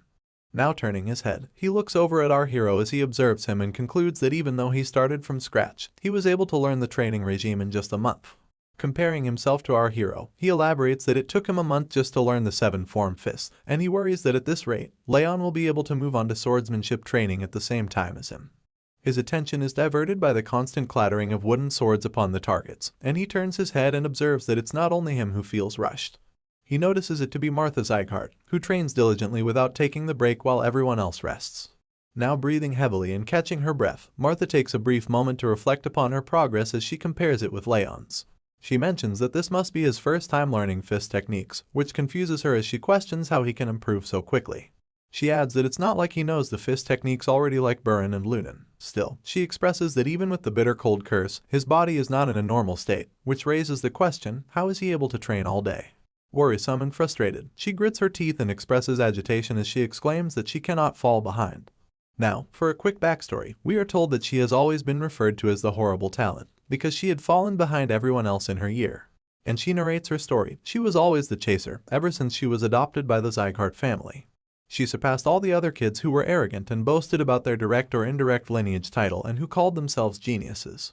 Martha laughed at their despair. She believed herself to be a genius, claiming that she always has been better than the others. However, her complex and anxiousness has gotten to the point where she can hardly deal with it. Later in the day, Martha walks forward into her annex as a servant greets her and commends her good work, but the girl does not pay heed to the servant as she passed next to him.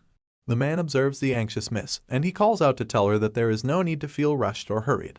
This surprises her as she stops in her way, and she turns around to face the man. She asks the man about such a claim, and he elaborates that the young master Rayon has been surprising a lot of people lately. However, he remarks that he will never be able to win against her.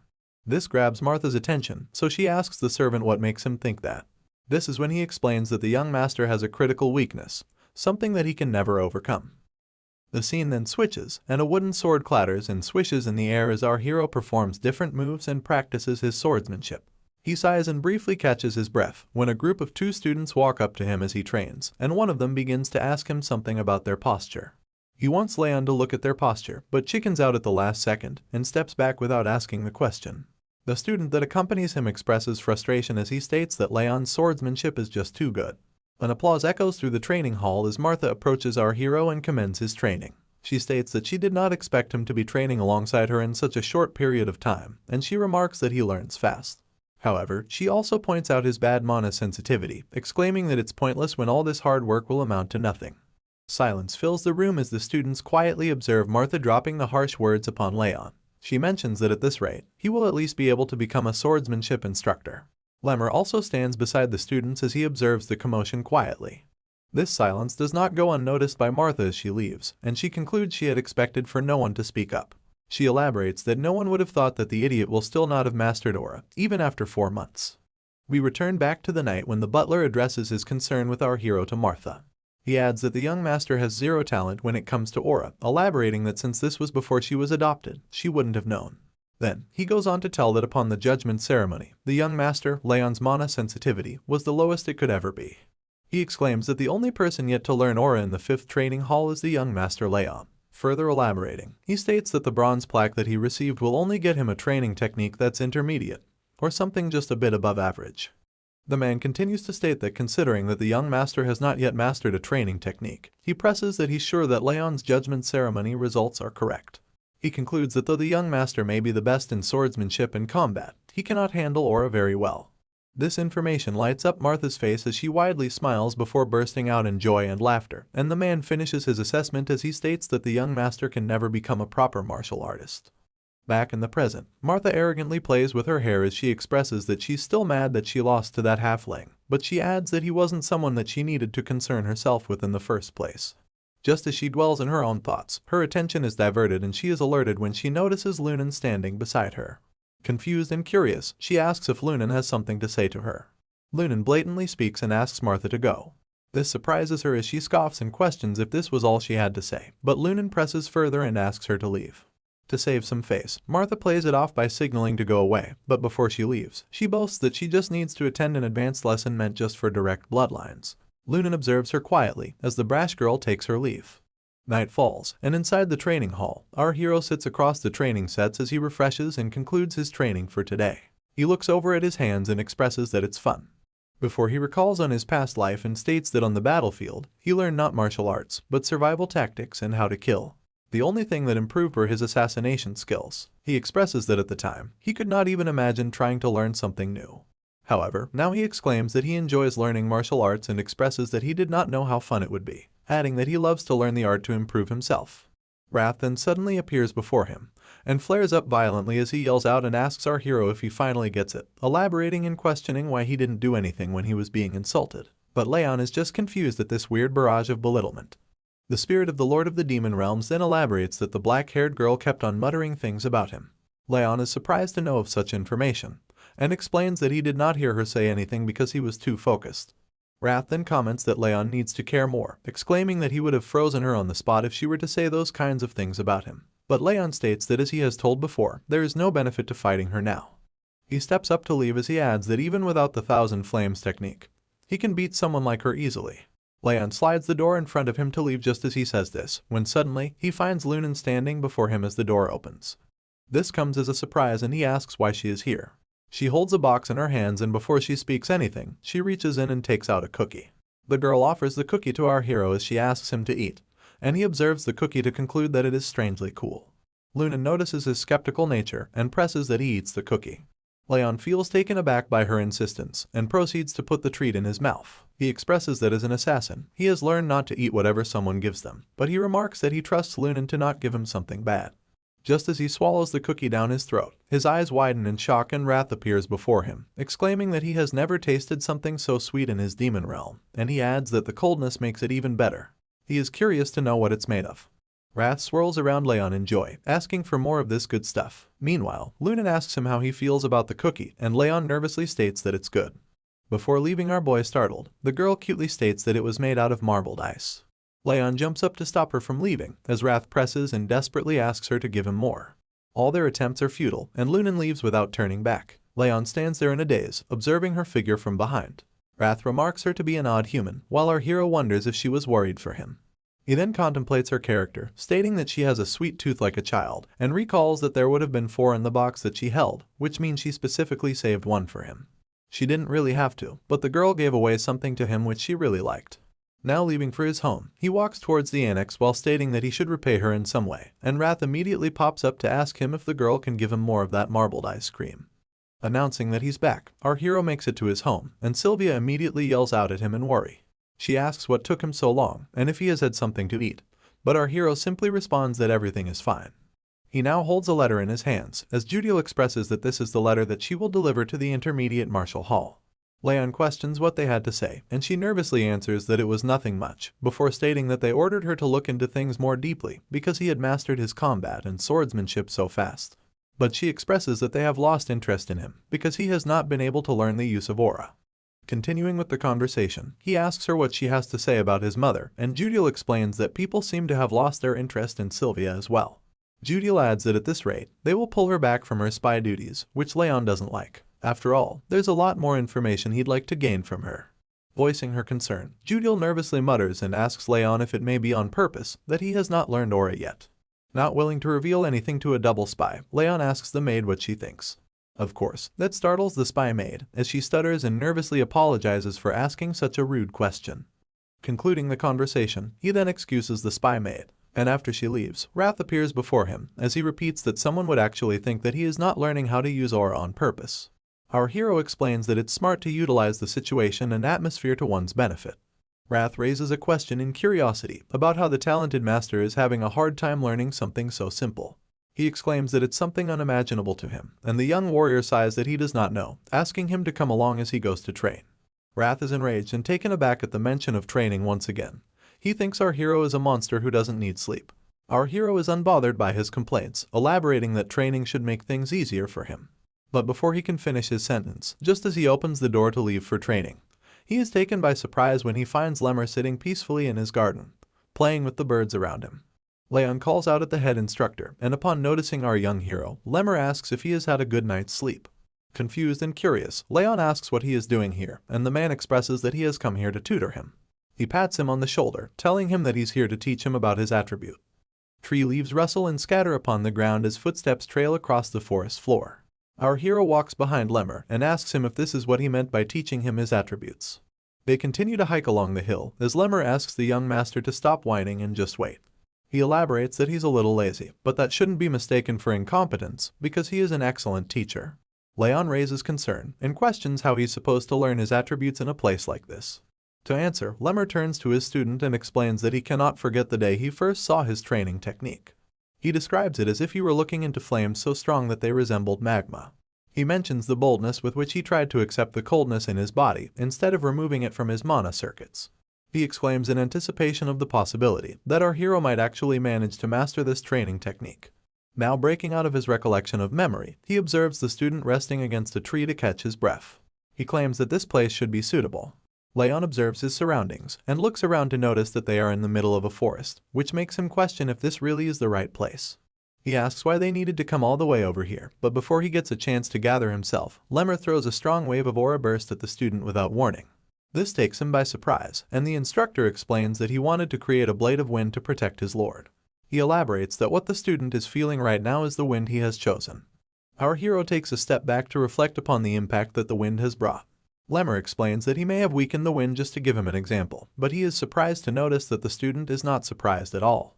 Since Lemmer is an elf, he explains that this is how he has always felt the wind. But Rayon on the other hand is a human, and since his mana circuits are filled with cold, it will be much harder for him to feel the same wind. The instructor also mentions that there are many kinds of winds, naming them as warm, cold, and sharp. He elaborates that he wanted to create a blade of wind that could pierce through anything. And with his hand held up towards the sunlight, the elf exclaims that he has finally achieved it. Lemmer then asks Rayon to find out what kind of blade of wind is best for him, suggesting that he thinks of what kind of fire he wants to possess. Our hero, however, raises concern that they are in the middle of the forest right now, and there is no way that he can see proper flames without setting the whole forest on fire. The instructor also agrees, exclaiming that they will have their heads chopped off if they do. Stepping into a strange barn upon the hill, the instructor mentions that this place will be the best place for the student. They walk into the small hut as a mysterious man with a beard sits across a burning fire. Lemmer greets the man, and the man expresses that he was just wondering why the flames were acting up, before pointing out that it's because the elf is here, suggesting that his presence is killing the flames. Lemmer smiles and expresses that the man's attempts were going to fail anyway, while our hero nervously questions why they are here in such a strange place.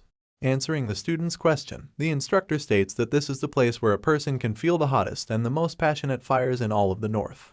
He exclaims and reveals the place to be an artisan's charcoal pit. The old man with the long beard notices someone accompanying the elf and asks what he has brought with him this time. Lemmer remarks that the student is the grandson of the patriarch, but the old man does not seem to be amused as he expresses that he is just an old man and he does not pay heed to anyone unless it's the patriarch himself. Just as the old man is expressing his concerns, our hero finds his eyes fixated on something else. He notices the intense heat coming from the fire that burns in front of him, wondering if this is really a normal flame. He expresses that he has seen countless flames in his past life, started bonfires himself, and even witnessed advanced flame magic coming from the hands of a mage. But he emphasizes the impact of the fire burning right in front of him, and thinks back to the instructions given to him by the elf instructor earlier. He sees himself reaching for the fire that blazes in front of him, imaging its passionate heat in his mind, and concluding that this is the fire that he wants to possess. But just before he can reach it, his daydream ends, and he realizes that the old man has lessened the flames. This is when the man introduces himself as Valken, which is a name that our hero has definitely recognized. He looks over at the man sitting across his table, as he tells him he's not one to show manners. And if etiquette is what they're looking for, they can fuck right off. Our hero would like to retort to that comment, but instead, his eyes widen in shock as he recalls that this is the name of the artisan who is famous all over the world for his mastery. So, he takes a step back to question if this man really is the Valken he's thinking about. Recalling the tales, he remarks if the old man is the same person who supposedly created Glenn Zieghart's True Heaven sword, but disappeared 30 years ago. He finds it hard to believe that such a legend would be found in a place like this. Without wasting any more time, he immediately bows down to greet the legend, and introduces himself politely. Valken observes that the young master recognizes him, and he turns his gaze to Lemmer, asking him if he had told the student anything about him. Of course, the elf denies immediately. Lemmer then turns to our hero to explain that this old man is the Zieghart family's artisan, but has already retired a long time ago. He adds that it's been more than 10 years since he has been sitting here and stoking the flames.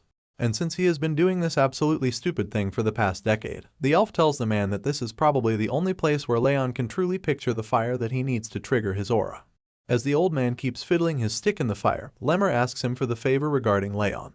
Before he agrees, the artisan wonders why the elf does not take him to the blacksmith's workshops. Lemmer then explains that there are too many eyes there, and he does not think it'd be a good idea for others to see the student's training technique when he has not yet mastered it. This confuses the artisan, who asks what the elf is trying to say.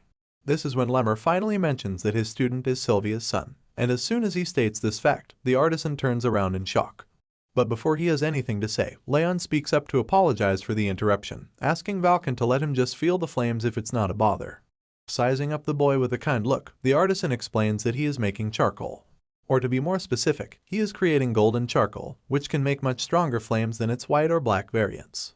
In fact, this is precisely what he has been doing in this place for the past decade. And after explaining that, he gives his blessings to the young boy, telling him that he's free to hand around as long as he does not interrupt him. Hearing this, our hero immediately lights up in joy as he exclaims and thanks the legend. Lemmer and Valken now stand beside each other outside the cabin, as the elf remarks that the artisan is really kind. But he also expresses that he did not think he would accept the boy's request so easily. Patting the legend on his back, the elf says that he will bring him some good liquor if he is good to the young student. But you see, he is taken by surprise when Vulcan reveals that he didn't accept this request because of him. In fact, he elaborates that the flames in the furnace rose considerably when the child came inside, and there was so strong that his charcoal got destroyed from the sudden surge in heat. He adds that the child's breathing seems to possess the power to manipulate fire.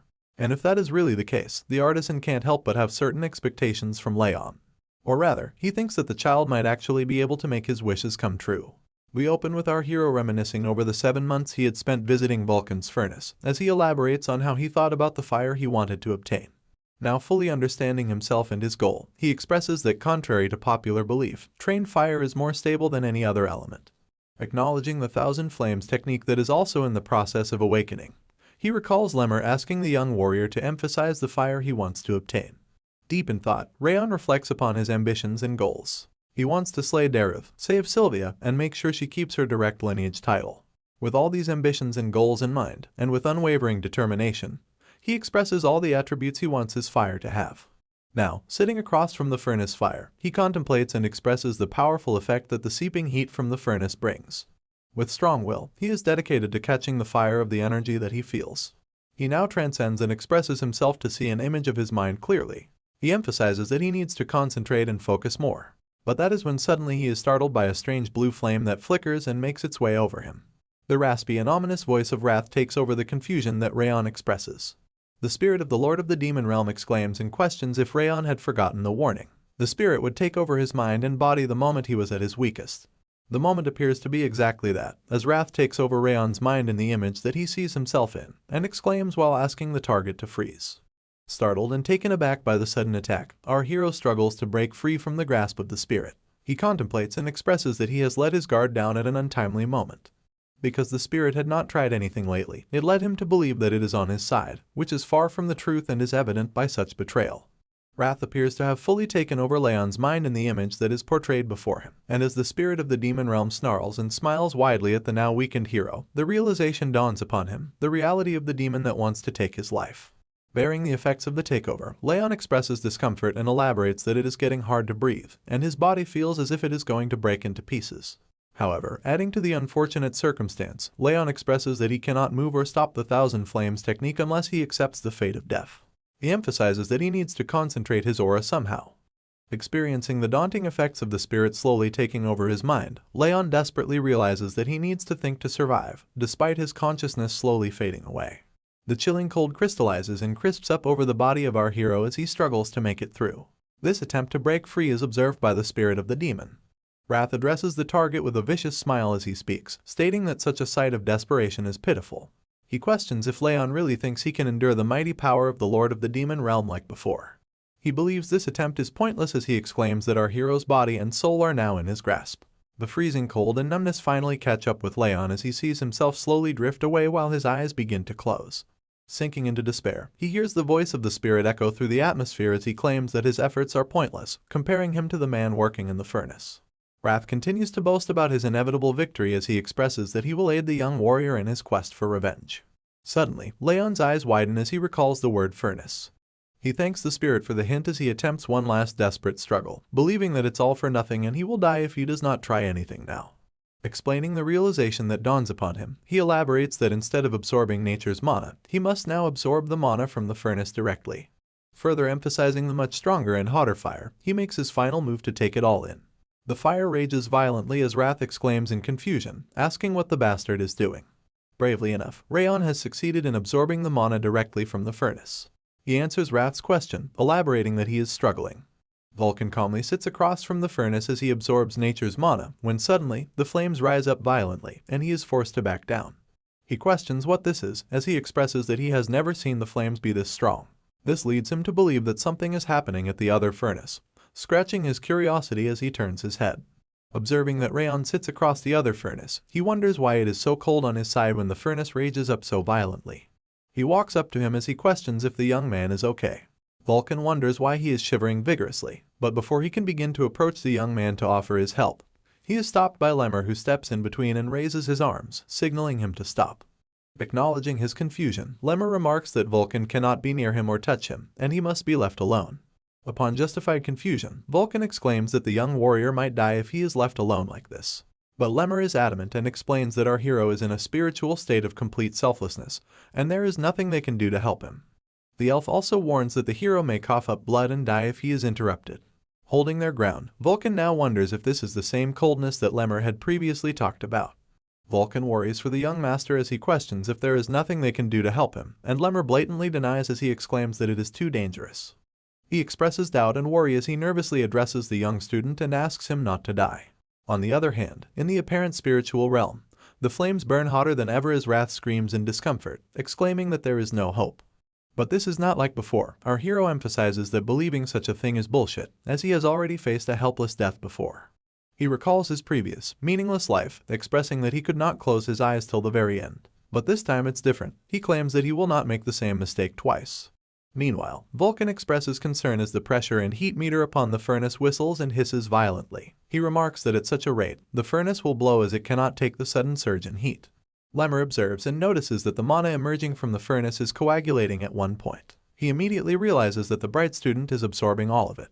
The intense clash comes to a conclusion as Rayon yells out in fury and determination, while Wrath screams in discomfort and denial. Our hero's hand reaches out desperately and firmly grasps onto the flame that appears before him. Following this brave act, a blast ensues, and the tavern is blown up as a large smoke cloud fills the sky. The loud bang shatters the roof of the structure as the flames seep out roaringly. From among the smoke, Lemmer and Vulcan emerge fearfully as they yell out for our hero, asking if he is okay. Upon not getting a response, Lemmer yells out, demanding the young warrior to answer. Before noticing our hero, in a strange stance as glowing sparks surround him. Lemmer steps forward to have a closer look, and his eyes widen as he realizes the golden sparks emerge from the golden flames that roar around our hero. The system window appears before Rayon, delivering that he has finally learned the Thousand Flames technique. A lily flower falls into his palms as the sparks diminish, and the system window pops up once again, expressing that the bitter cold aura has reached 2 stars due to the strong cold rage. The lily flower also fades away into steam as our hero smiles and acknowledges the unexpected turn of events. He expresses that he will be able to bloom right away. Just as he contemplates the doubt he had been feeling over putting himself through so much, his eyes catch the attention of another system window that pops up before him. He turns to the window as it delivers the fortunate news of our hero's stats being increased, as a reward for enduring the hardships put forth by rage in a situation of urgency. Rayon is taken aback and confused by such a gracious reward. He can't believe he is being rewarded this much. What would have taken him years to achieve happened in just a moment. Contrary to the celebratory expression, Wrath expresses frustration and anger as he spirals around the room in a rage, exclaiming and questioning how our hero had been able to endure the situation. Teasing and adding to the spirit's frustration, Rayon remarks that he had told him to stop trying because it would not have worked in the first place. Though our hero puts up a brave smile in front of the spirit of the demon, he nervously eyes Wrath as he recalls that he did almost die this time around. He concludes that this makes it certain that Wrath is not his friend. Following the confrontation, Rayon determines that he cannot let Wrath discover his secrets and weaknesses. Suddenly, he is called upon by Vulcan. Turning his head toward the voice, Rayon acknowledges Vulcan's worrisome look and remarks that he is, in fact, okay. Vulcan then questions if the young warrior has finally learned aura. Rayon exclaims in joy and thanks Vulcan before affirming that he has learned aura and apologizes for breaking down the furnace. To his surprise, Vulcan is the least bothered by the furnace and brushes it aside, exclaiming that he can just make another one. However, before Vulcan can finish his sentence, his attention is diverted to a sparkling object that catches his eye, and he turns to the furnace in curiosity. The young hero wonders what disrupts the blacksmith, as Vulcan steps forward toward the furnace and picks up a shovel before digging through the ashes. After some digging, Vulcan gasps and exclaims when he finds the source of the sparkles to be golden charcoal. One glance at such beauty sets the blacksmith back all those years as he recalls the criticism and mocking words he had faced from the upcoming passengers and town members. Following the sudden reveal, Vulcan expresses that our hero might just not be the only lucky one. He moves the shovel filled with golden charcoal forward at Rayon, startling the young man, before he proceeds to explain that such charcoal is stronger than white charcoal and lasts longer than black charcoal. He thanks our hero, exclaiming that he has now obtained what he had been trying to make for decades. Our hero is visibly startled and confused when the blacksmith strangely thanks him for seemingly nothing he had done intentionally. But Vulcan elaborates and expresses that each time the young master trained here, the flames grew wilder and became enlivened, and the heat from that spread all over the place.